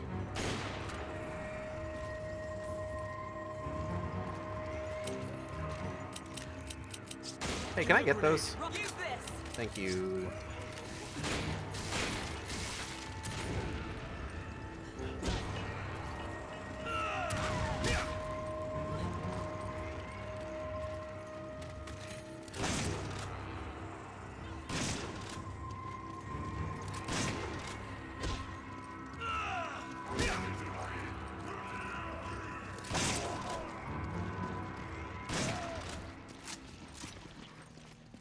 Hey, Sheva, come here real quick. You grab it. Roger. You need to be careful. Thank you. Wait, that fit was sick. What, the guy with the big mask?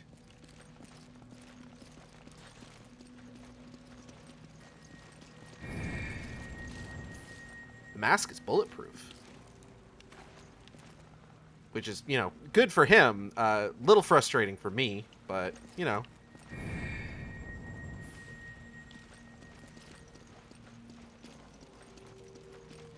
I feel like the lasers are just, like, slightly out of sync, and it's bothering me.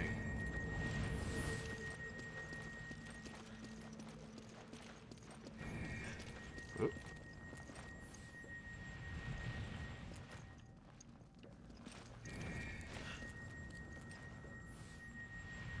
Good work, Sheva. Oh! Okay, it can't get us if we're this close. Never mind. Take it. Go ahead. Don't be reckless. Yeah, I don't be reckless. Alright, let's go.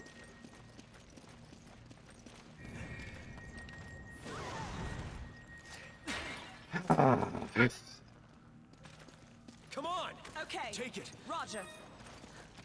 Are you okay? I wonder if maybe it's because I had her on attack and not cover.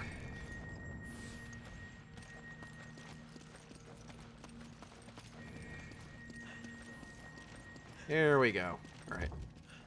Okay, Sky Emblem and Earth Emblem. Let's get out of here. Right, it wasn't light puzzles, it's light lasers.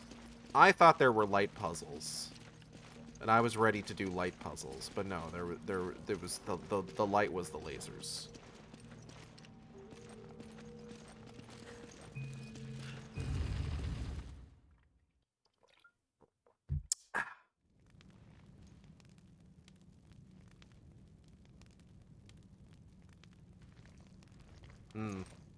I feel like I'm in danger. There's a spider over on the wall there.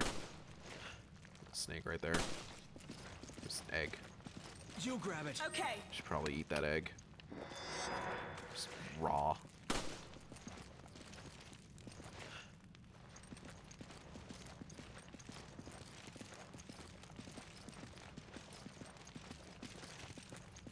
Imagine like just cracking open the egg,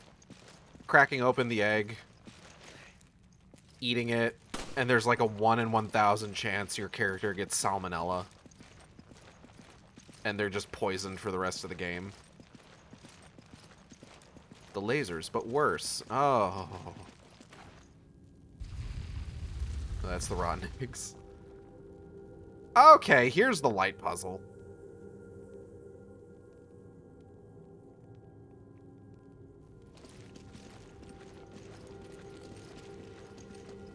Now, can these hurt me? This is the question. I see. Oh. Tread carefully. Those beams are dangerously focused. Oh, yep, they can. Okay, cool. Cool. Alright, let me... So what? I need to get them... Over that. Okay, well that seems easy. Back with food, what did I miss? They're instant kills. Good to know. So far you haven't missed anything major. You know, we're just kind of... Butts. Oh, shit. Oh, well, okay, shit. Forget it. It's like, alright. It's fine. I didn't want it anyway. Are we finished? Girl, there's no way this is the only one.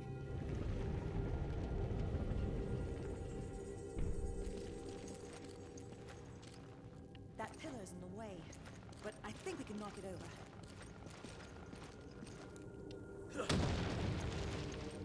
Woo. Okay. Okay.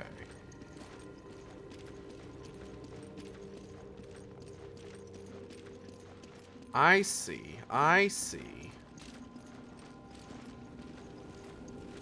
My mind is expanding.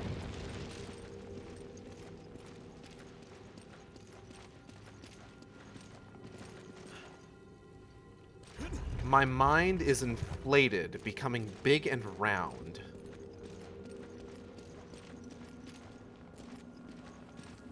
Wait.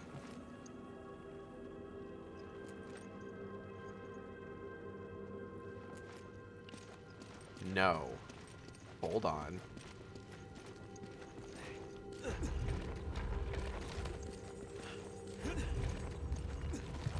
if I do that, I'm going to be trapped.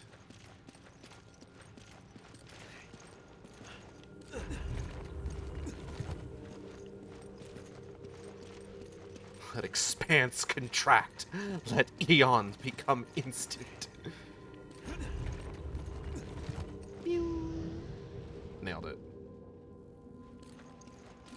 Oh, I wouldn't have gotten trapped. Actually. It would have been fine. But I was worried for a moment, you know?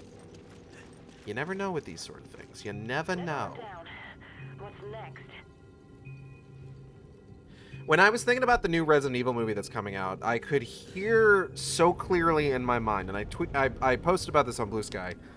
I could hear so clearly in my mind a potential conversation with my dad, where I would tell him, "Oh yeah, you know, they're making a new Resident Evil movie," and him asking me if the woman from the originals is going to be in it.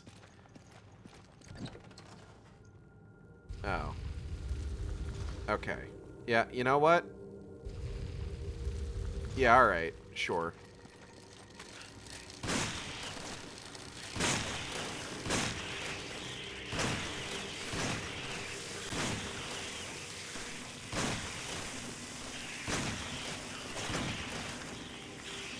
Only because there's like a non-zero chance that from the original, like from the original Resident Evil movies. Because there's a non-zero chance that those are my dad's, like, only, like, frame of reference for this franchise at all, you know?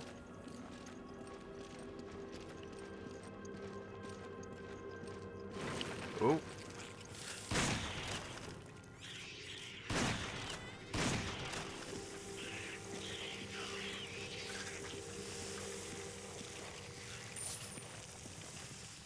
Trap? What a way to go. What a way to run a railroad. Railroad? What? Oh, hey.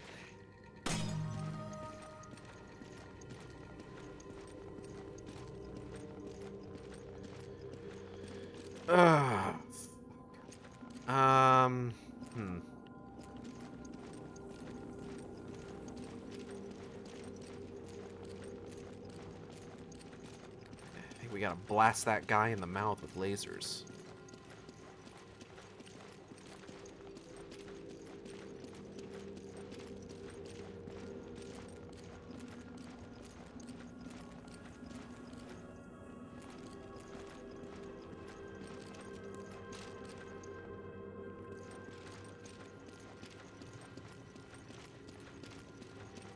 Yeah, basically just like I can imagine a conversation with my dad where he's asking if Mila Jovovich is going to be in the new Resident Evil movie.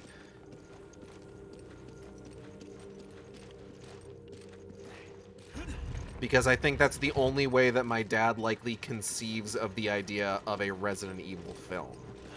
He probably doesn't even know that, like, Welcome to Raccoon City came out, you know?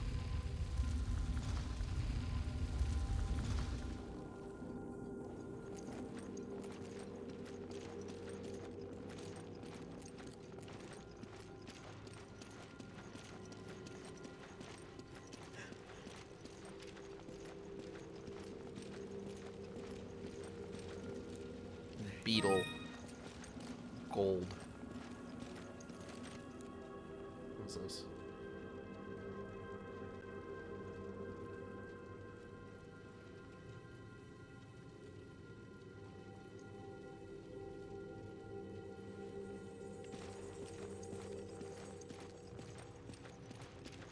Like, I love my dad, but he hasn't exactly engaged with gaming in any, like, major capacity since, like, the Sega Genesis days. Fuck you. Going back to an earlier topic, I'm very curious who in the room pitched a Fern Gully live action, like all of the old 90s movies, and they picked Fern Gully.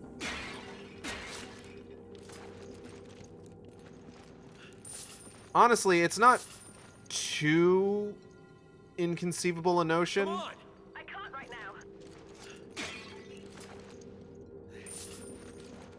Like, if you consider the idea of just, like, I owe you one. the live-action Disney remakes, and then, like, obviously they did that live-action remake of How to Train Your Dragon recently, which... Fuck.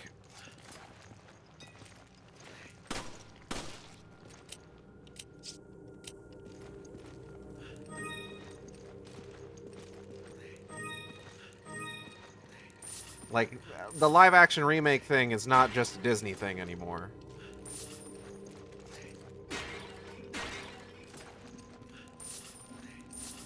Live-action remake of How to Train Your Dragon is kind of a weird one, because what I heard was that it made no changes to the story. True, but I just thought they'd do something like Never-Ending Story first, you know? Something a lot more people recognize quickly. Eh.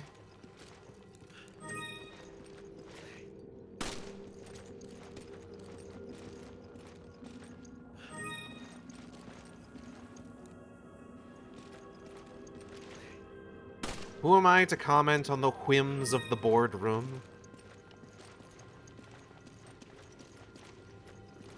The folly of their lives.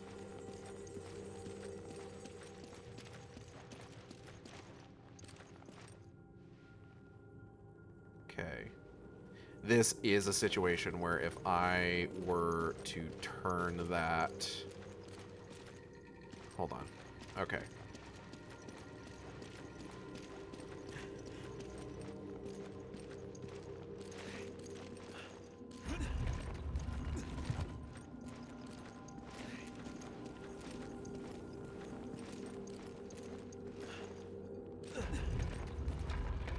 Damn it. Or the Fievel movies. True.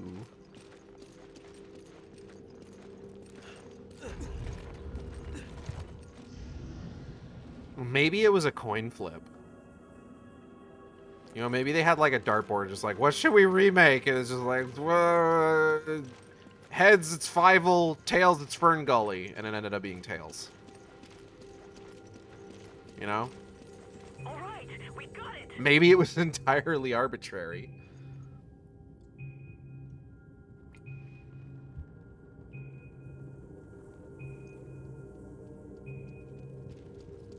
I would say the Bud movies, Air Bud, but I think those are more closely tied up. But Venom Lab, they're making a new Air Bud.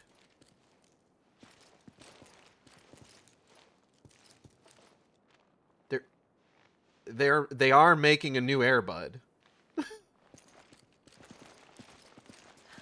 Oh, it's time for the most important room in Resident Evil canon.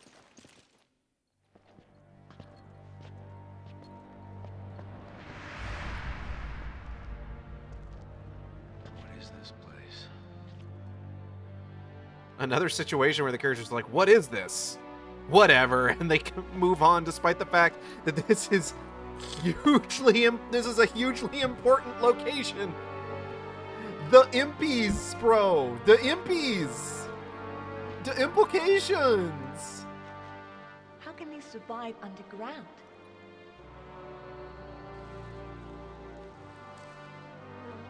These are no ordinary flowers. But enough about that. Who cares? Wait.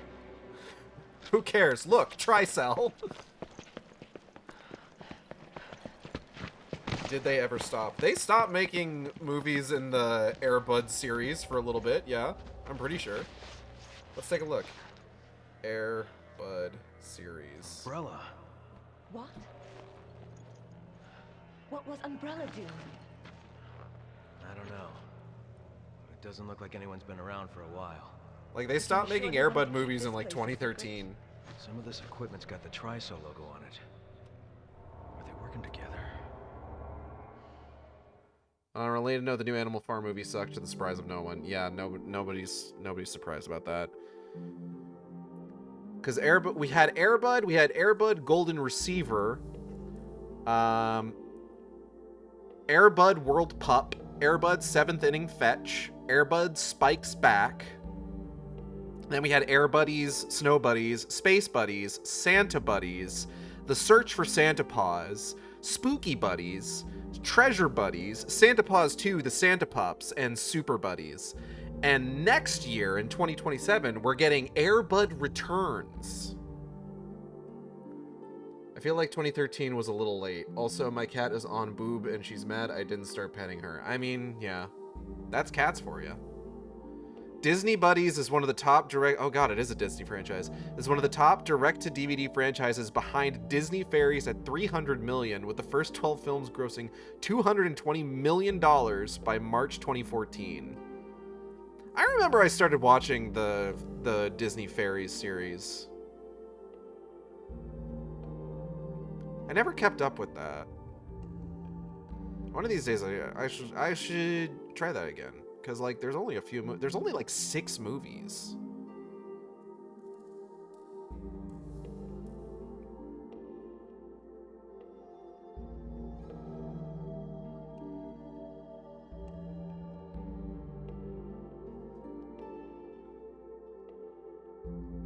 Ska. It keeps penalizing me for taking my sweet fucking time.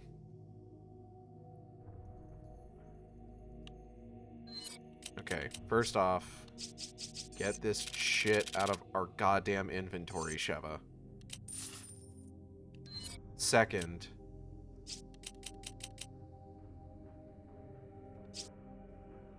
yeah, how much would I get for this? Ooh, I get a pretty penny for that, actually. Yeah. Sell all treasures. She cannot be stopped.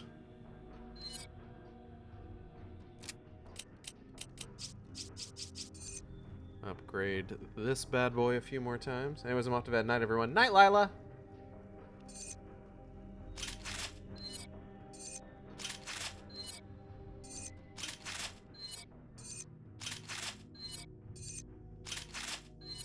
Oh, man. Okay.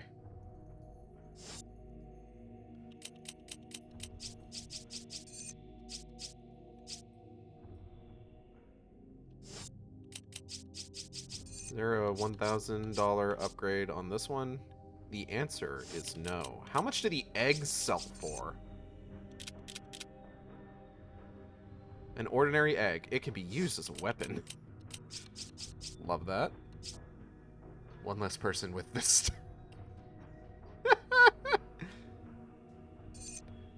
Critically, only when wet.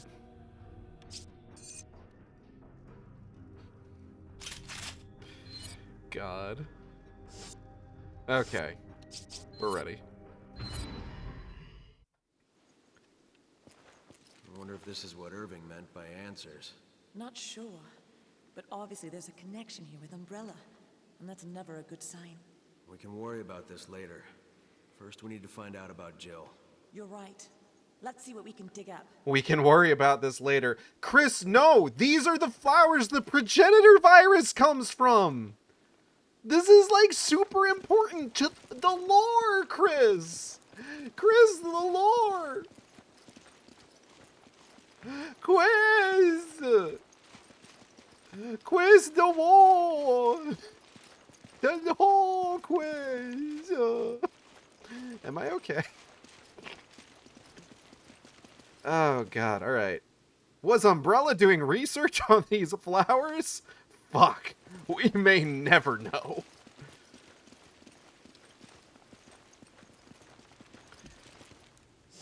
For clarification's sake, the progenitor virus is the virus that beget essentially everything. T virus, T abyss, G virus, T veronica, etc., etc. And these are the flowers that it comes from. Its whole thing is that it reanimates dead cells. Not the video game dead cells, but cells that are dead.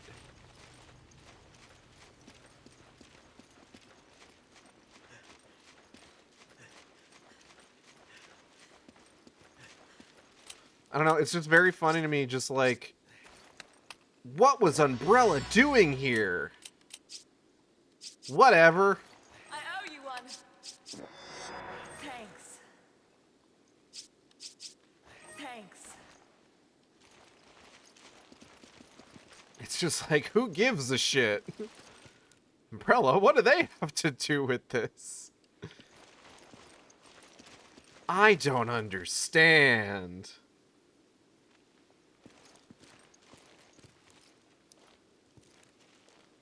It's like fucking... What's her goddamn name? The main character of 50 Shades of Grey just constantly being bewildered by everything at all times. Beginning to end. Just like, what did he mean by this? And it's just like, can you not use context clues, lady? E.L. James, why are you so bad at writing? A clipboard with some old and new documents attached to it. Construction supervisor's log. So we finally kicked the Ndapaya from the ruins they were squatting in. I have heard that it was just to get this flower field, but that's the least of my concerns right now. One thing I do know is that construction here has been a colossal headache. Trying to build something among these ruins is almost impossible to begin with, and just to get started, we had to change the groundwater channels. That meant the flower bed wasn't getting irrigated properly, and now the flowers are dying. And to top it all off, I have the head researcher, Brandon, breathing down my neck. He says he wants the facilities to be at least 3 times bigger than originally planned. So after that got approved, they fired the supervisor before me, Peter. Not sure why, though. Maybe he looked at them wrong or something. If I let these flowers die, the same thing will happen to me. I can't help but sympathize with poor Petey. Working with these science types is a pain in the ass. I hope we find a new water source soon. Our surveys show that there might be some groundwater 500 meters or so down. It's pretty deep, so we'll probably have to use that new pump system the Fabiano company makes. Hopefully that'll work. With how everything has went so far, I'm sure something will go wrong. The only problem is that I have no idea when I'll be getting those new pumps. Even best case scenario, there's no way we'll get those new pumps in here and set up before the year is out. Looks like we'll just have to use old-fashioned manpower to fetch water for those flowers so they don't die. Looks like I'm going to be spending the last Christmas of the 60s away from my family in the dank, dark cave, playing gardener for some flowers. Ain't life a bitch. The document following this is newer. Administrator's log. The pumps are properly irrigating the progenitor flowers, but they require a lot of maintenance. Umbrella installed these pumps over 30 years ago. It's a wonder that they still even work. The tank that filters the water is barely holding up. We need to replace these pumps as soon as possible. In a lucky turn, I found the log of Umbrella's construction supervisor. It said the pump system here was designed by a company called Fabiano. I think we used Fabiano pumps in our Natural Resources Development Division. I'll talk to Mr. Irving, the foreman at the oil plant, and see if we can't get some newer pumps from him. I don't understand any of this. What?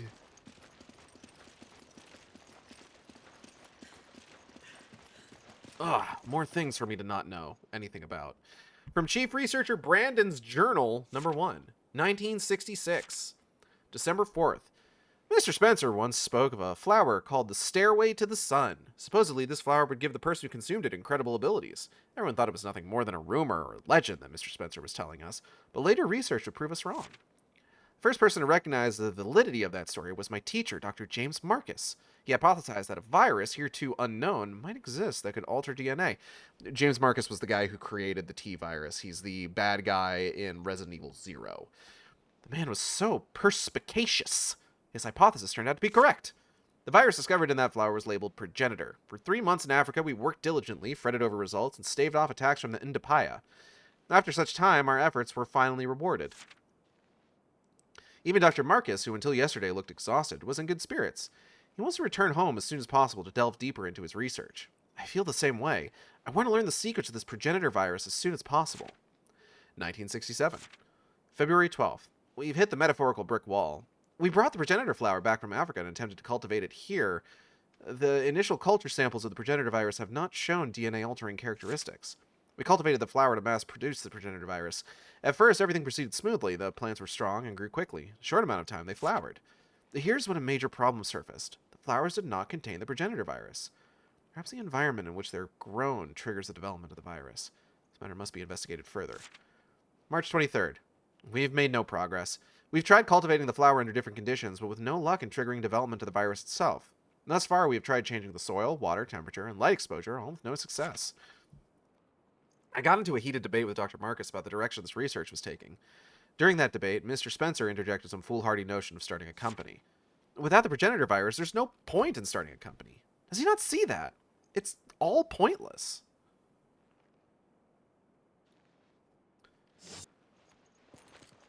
And yet, here we are.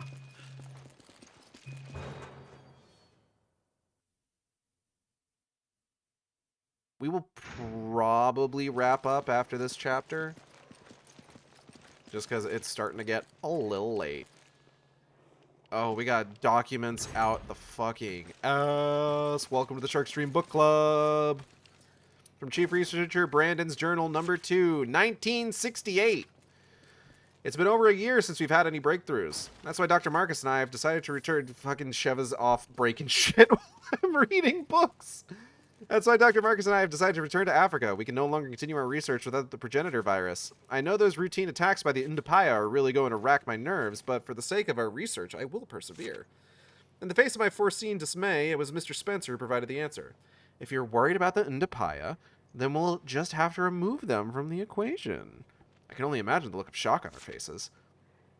The idea never occurred to us. It was quite an atypical solution to our problem, but it seemed to be the only option available. Dr. Marcus and I decided to try Mr. Spencer's plan. August 19th.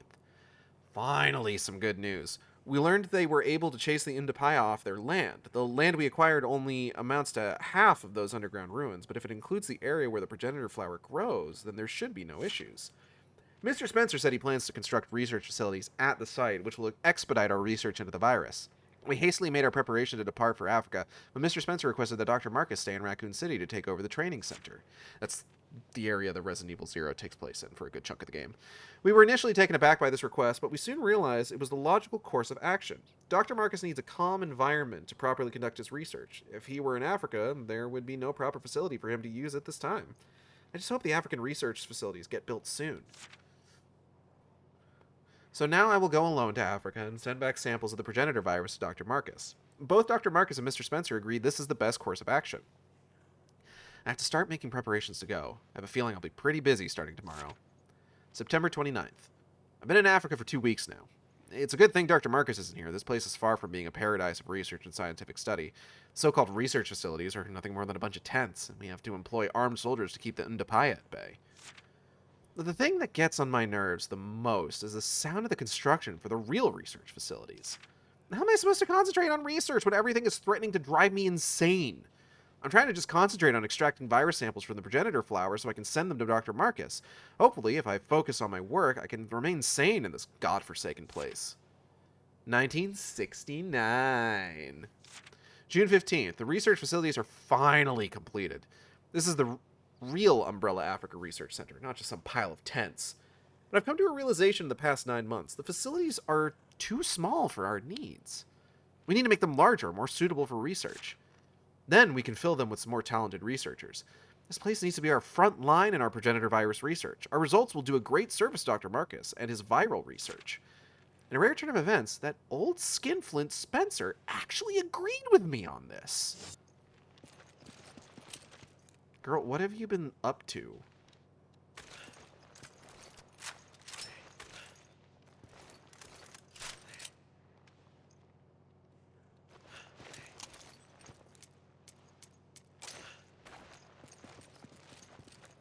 Power on.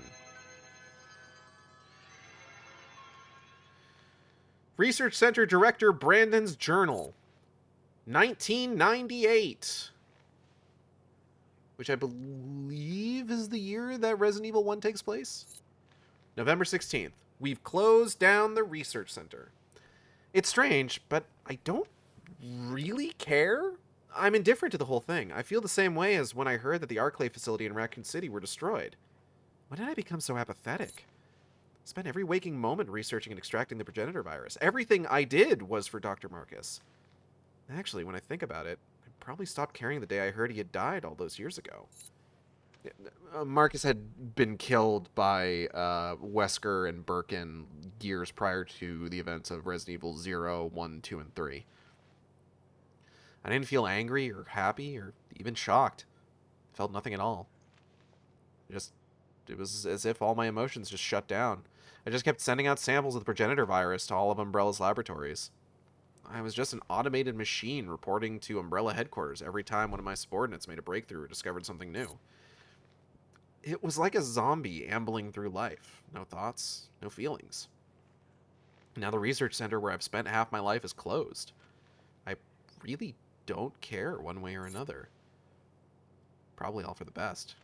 Perhaps it is too late to have any semblance of a life again. Just an old computer, can't tell if it's broken or if there's no power. Okay, there is more documents. Redocument. Telegram from James Marcus. T-virus development success, January 13th, 1978. J. Marcus. Sick. Yeah, you can tell this game was very much like... Because this game was like so much just like, this is the end of this storyline, they're doing like a lot of this like looking back at like the timeline. That's why all of the like loading screens are like, here's a major event in the timeline of Resident Evil. And the reason it is, because it is sort of like this culmination of like the storyline that started all the way back in Resident Evil 1, is kind of also the reason that it focuses so much on Chris and Jill. But of course, the 30th anniversary of Resident Evil with Resident Evil Requiem, strangely, focuses on Leon and the daughter of a character from Resident Evil Outbreak. And I feel like that's a little bit more... Like, it's Leon, Sherry, and Grace Ashcroft. Right? Yeah. And... You know, it's interesting. I do feel like that is almost... Like, this is definitely an interesting take in terms of, like, giving us the end of the storyline. But focusing on characters that weren't, like, major characters in, like, the very first game... It feels more appropriate for a celebration of the series as a whole, you know?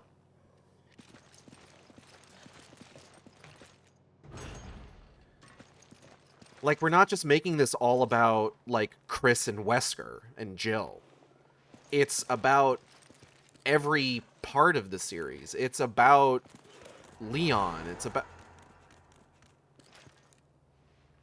about Leon. It's about... fucking the Outbreak series. It's about everything that's happened, and that's neat. Invoice copy. Umbrella Training Facility, Dr. James Marcus. Five cases of the progenitor sample. December 15th, 1977. Africa Research Center Director Brandon Bailey.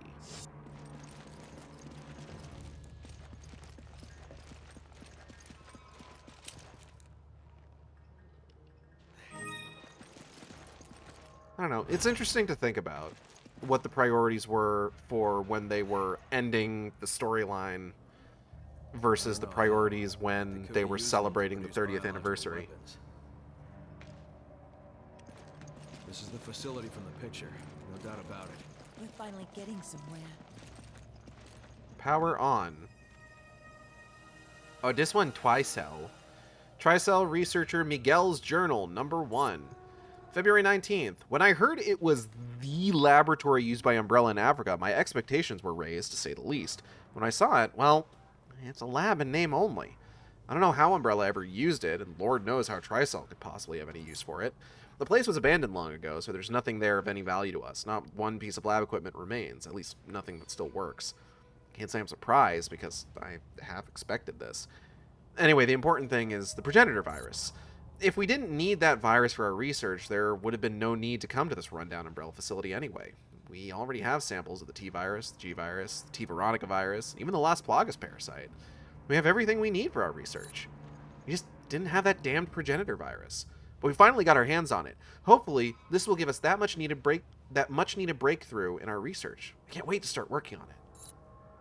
March 7th. I wonder who came up with the name Liquor for those creatures. I mean, when you see its long tongue, you just know that it's the perfect name.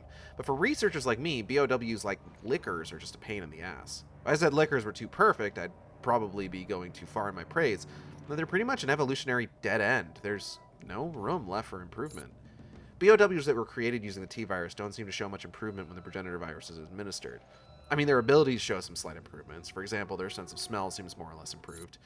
That's all we've got so far. They're so blind as an old lady. They're ugly as shit. The biggest jump in their evolution seems to be their ability to reproduce. I hate when things don't go according to plan, but since there's still a demand for liquors on that BOW market, I guess things aren't all that bad.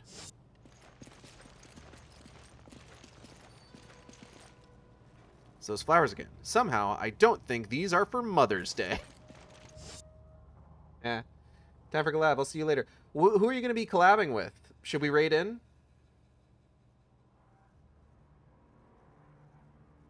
Since I'm going to be ending soonish. I don't know if you're still here or not. If you would like to, that'd be awesome. Mr. Cool VT. I'll go ahead and get that pulled up so I can remember it.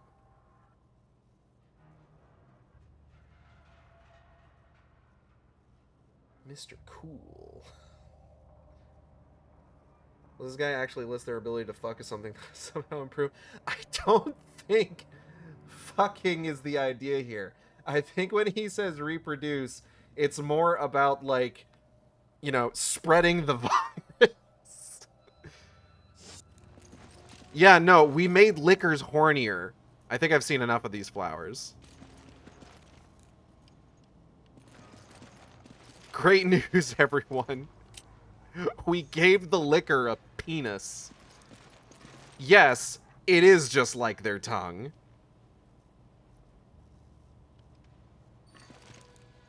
Okay, we got another one over here. An email to an acquaintance. Hey, I know this is sudden, but I'm going to be getting some time off soon. We've completed most of our work on the new project. Sorry, you know I can't talk about work. So they're giving us some time off as a reward for all our hard work. All the staff are leaving tomorrow, and we'll finally be getting out of this country. I'm heading straight back to Arizona. I can't wait to get home and see everyone. More than that, I think I'll just be happy to get away from the high and mighty Miguel. I think he's some sort of super genius. Miguel's a guy that sits next to me at work, and he's a good researcher and all, don't get me wrong. He's got some good ideas, and is good at noticing details, but every time he opens his mouth, he just goes on and on about how great he is. You can't even begin to imagine what torture it is to hear that day in and day out. Wish he made a sedative I could give him. But forget all that. What matters is that I should be back home within the next few days. When I get back, I'll give you a call. We gotta go out and get smashed. I could use the break. How do you lower a fleshy abomination's ability to see, but raise its ability to fuck? Realistically speaking, you don't need eyes to get that dick wet. Talk to you soon, Ryan.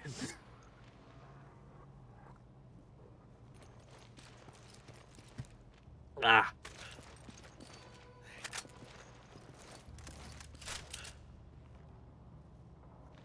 Don't need a credit card to ride this train. I need You know ammo. what? Give me that so I can fucking get rid of it.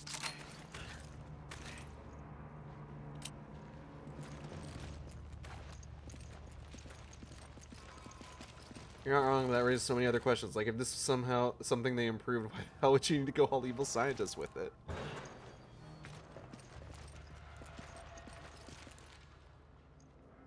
I don't know. I don't think there's really much else that you can do with the question of, like, hey, we made liquors fuck better. They can, put the pussy in a scarmophagogues.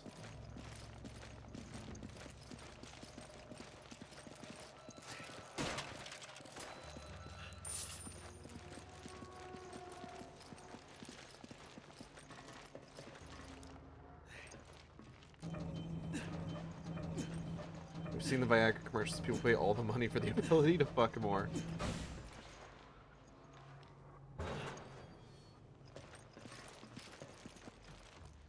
Looks like they were torn apart by animals. Not a good way to go.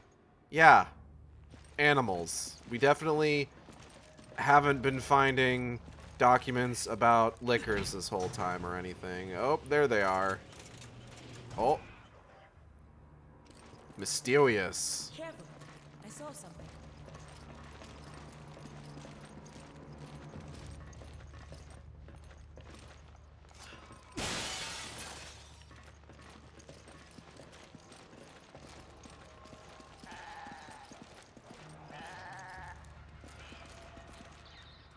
That is a big rat. Jesus Christ.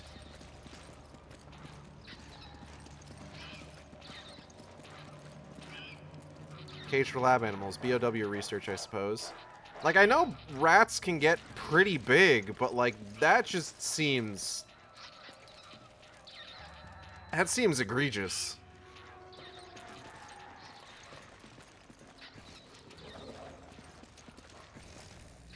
Ayin.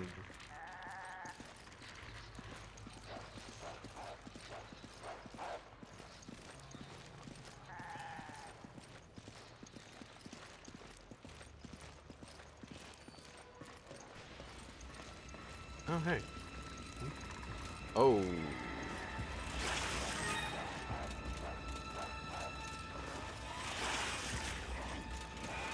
Go get him, Sheva.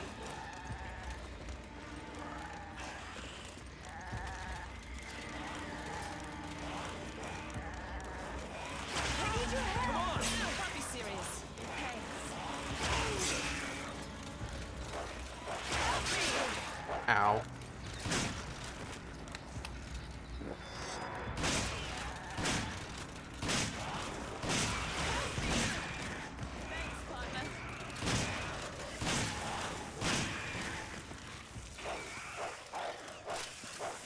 Oh, you calm down.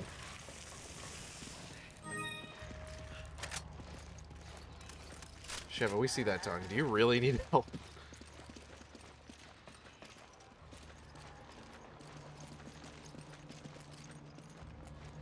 Be nice.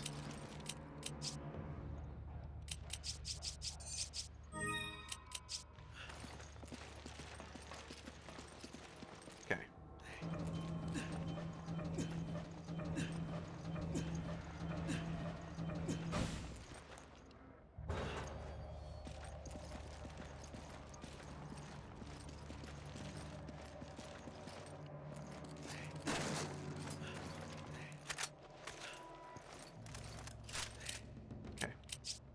Equip.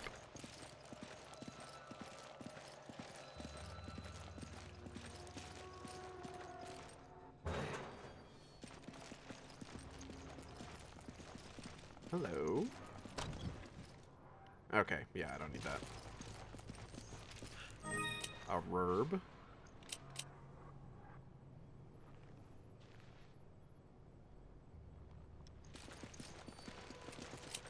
Okay, hold on. go ahead and top us off, and then I'll just hold on to this red herb for if we find another grub.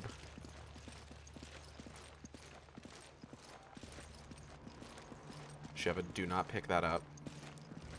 Thank God there weren't more of them. Yeah, we wouldn't last in a fight with a whole horde. And if you can hear fate being tempted as we speak.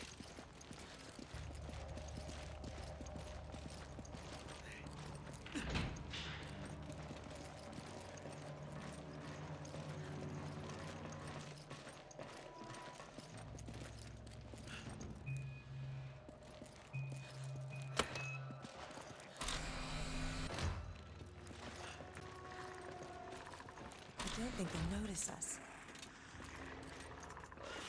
Guess their senses are weak. Just to be safe, we should be as quiet as possible.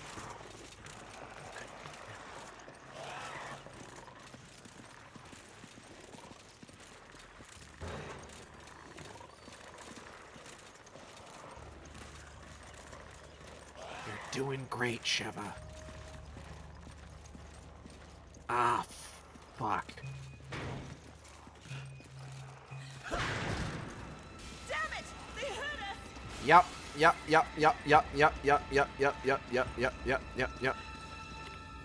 Boop. Ah, great. That's just fantastic. Hold on.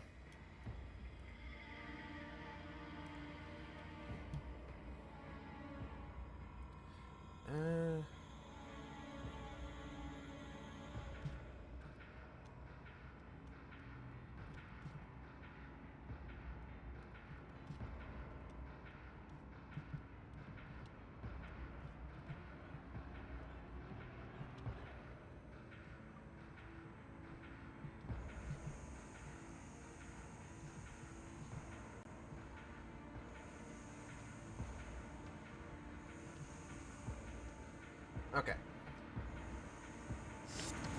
Come on! Come on!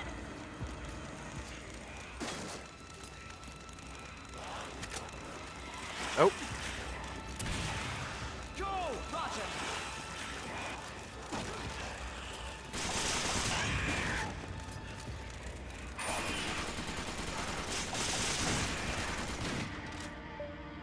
Oh, wait, is it here? It's here already? Ah.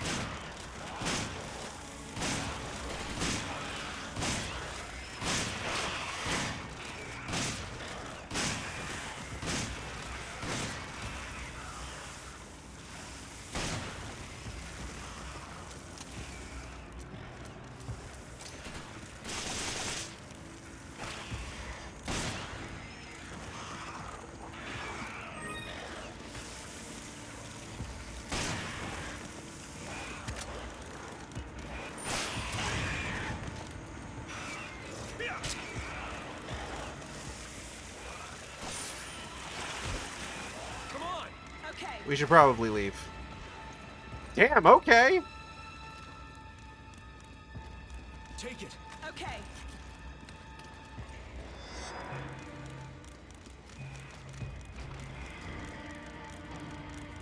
I was not expecting the flip kick, I will admit. Oh, is that the end of the level? No, it's not. Okay.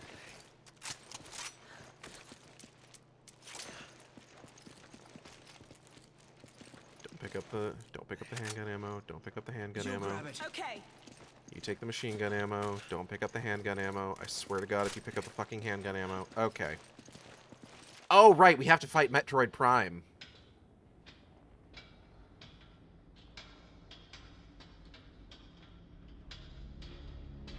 What the hell?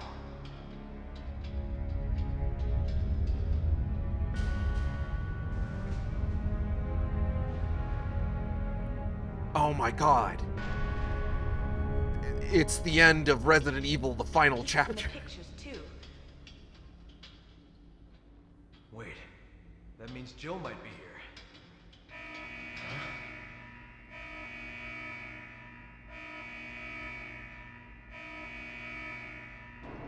Chris only cares about one thing, and it's disgusting.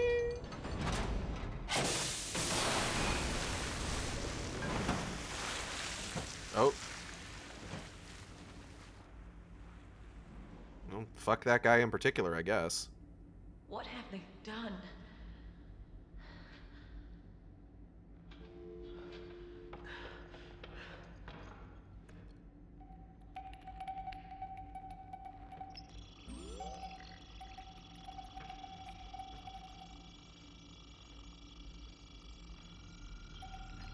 Inside sphere. Here she is. Jill.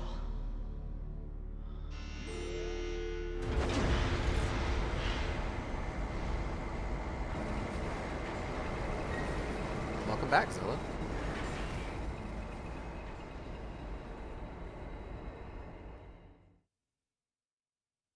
Is that the end of the chat? Nope. Okay. There's so many. I keep wondering if we're actually fighting Kidnapping Metroid people Prime in from this all over the chapter, world, or what's if going it on? is the next one. Oh. It stopped. Nope, it's definitely this one. Why did it stop? Chris said, not looking to his immediate Why? right. Why? Well, that's why.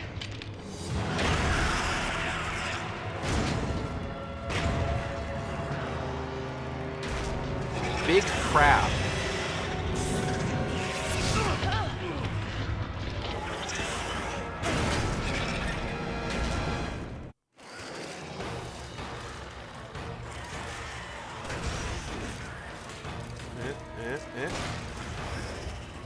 Shell's too thick!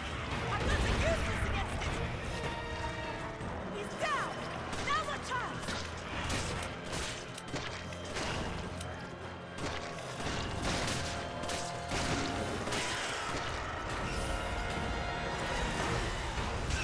Ow. Okay. Rude, first and foremost.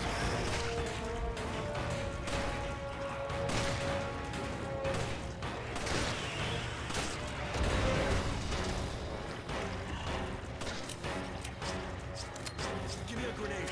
Yeah, can I... Oh, shit.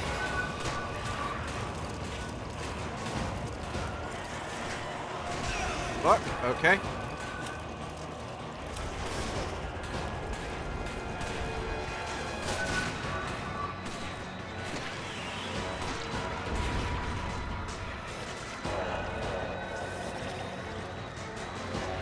This. Yoink. There we go. It's working! This shell is striking!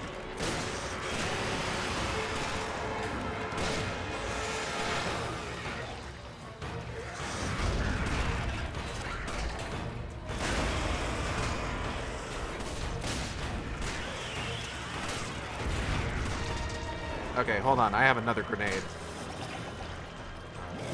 Have another one.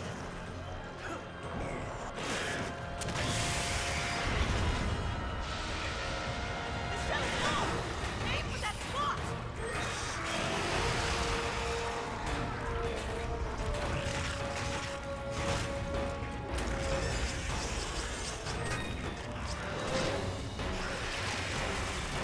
Ugh. Oh, oh.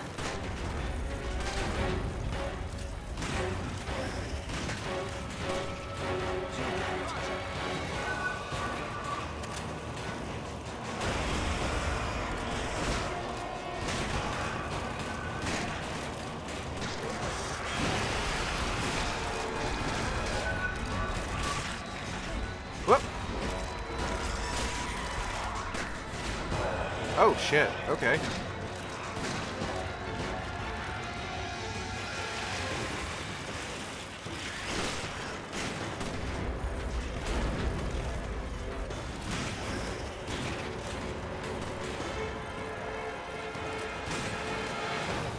Yeah.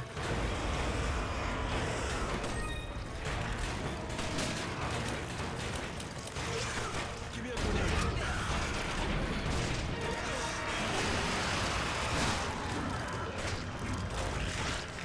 Whoa.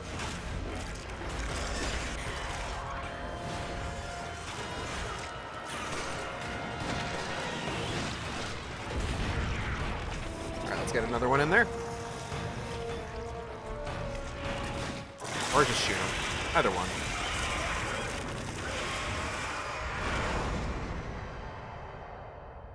I do like that boss. I think it's really cool. It does remind me of Metroid Prime every single time, though. Oh, cool. Elevator just continues.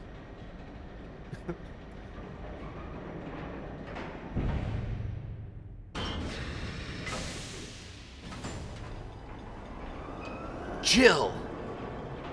The Jill Pod.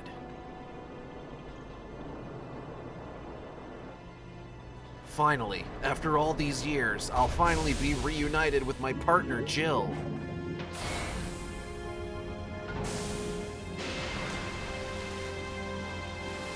Just kidding, it's empty. She's not here. Where could she be, you may wonder? Damn it. Where is she? Mr. Redfield. Hi, How Excella. nice to finally make your acquaintance. Who the hell are you? Excelligione. She works with Tricep, Nice. You've done your homework. an officer in the Global Pharmaceutical Consortium. Why? As if I need to explain myself to you. Although, It'd be nice, I'm just saying. So it was you. Where is Jill? Jill, even if I did know, you think I would tell you? Cut the crap. Tell me where she is. As soon as you two are done with your little vigilante mission, you should leave. There's nothing here worth throwing your lives away for. I don't know, this all seems pretty serious, actually. She's lying. She knows something. It's time we get some answers.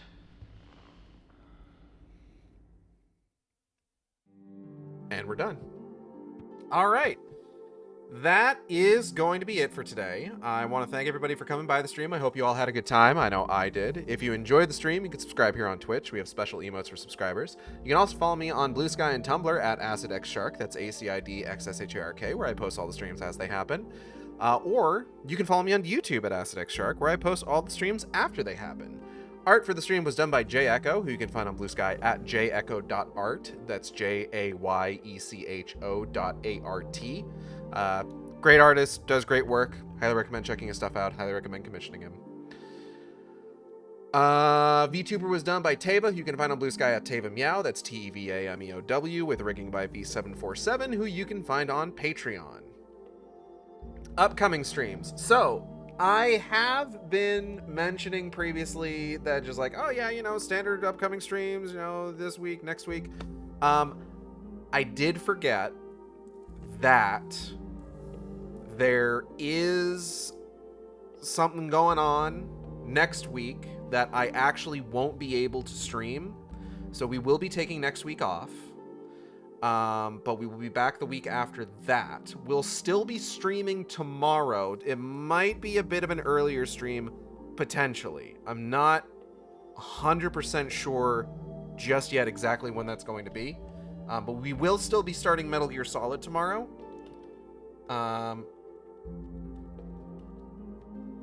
So definitely tune in for that. And then once we're fully back, Free Soul, Breath of the Wild, Resident Evil 5, Metal Gear Solid. Read Wicked Game. Yes. No, not that. If you want to keep up with Wicked Game, you can check out the currently released chapters on my Blue Sky. It is in the first reply to my pinned post. I appreciate any sort of like feedback that you can give me. I have been, like, I've mentioned it previously, I've been having some issues with regards to, like, really getting myself to sit down and continue working on it just because, like, work's been frying my brain. I'm hoping that getting some good rest on the weekend will rejuvenate me and allow me to get back into it. Fingers crossed. But yeah. I think that's everything. We're gonna be raiding over to the stream that 12th Moon is guesting on over at Mr. Cool VT, so do stand by and hang in there for that. And I will see you next time on the Shark Stream. Same Shark time, same Shark channel. Take care, everybody.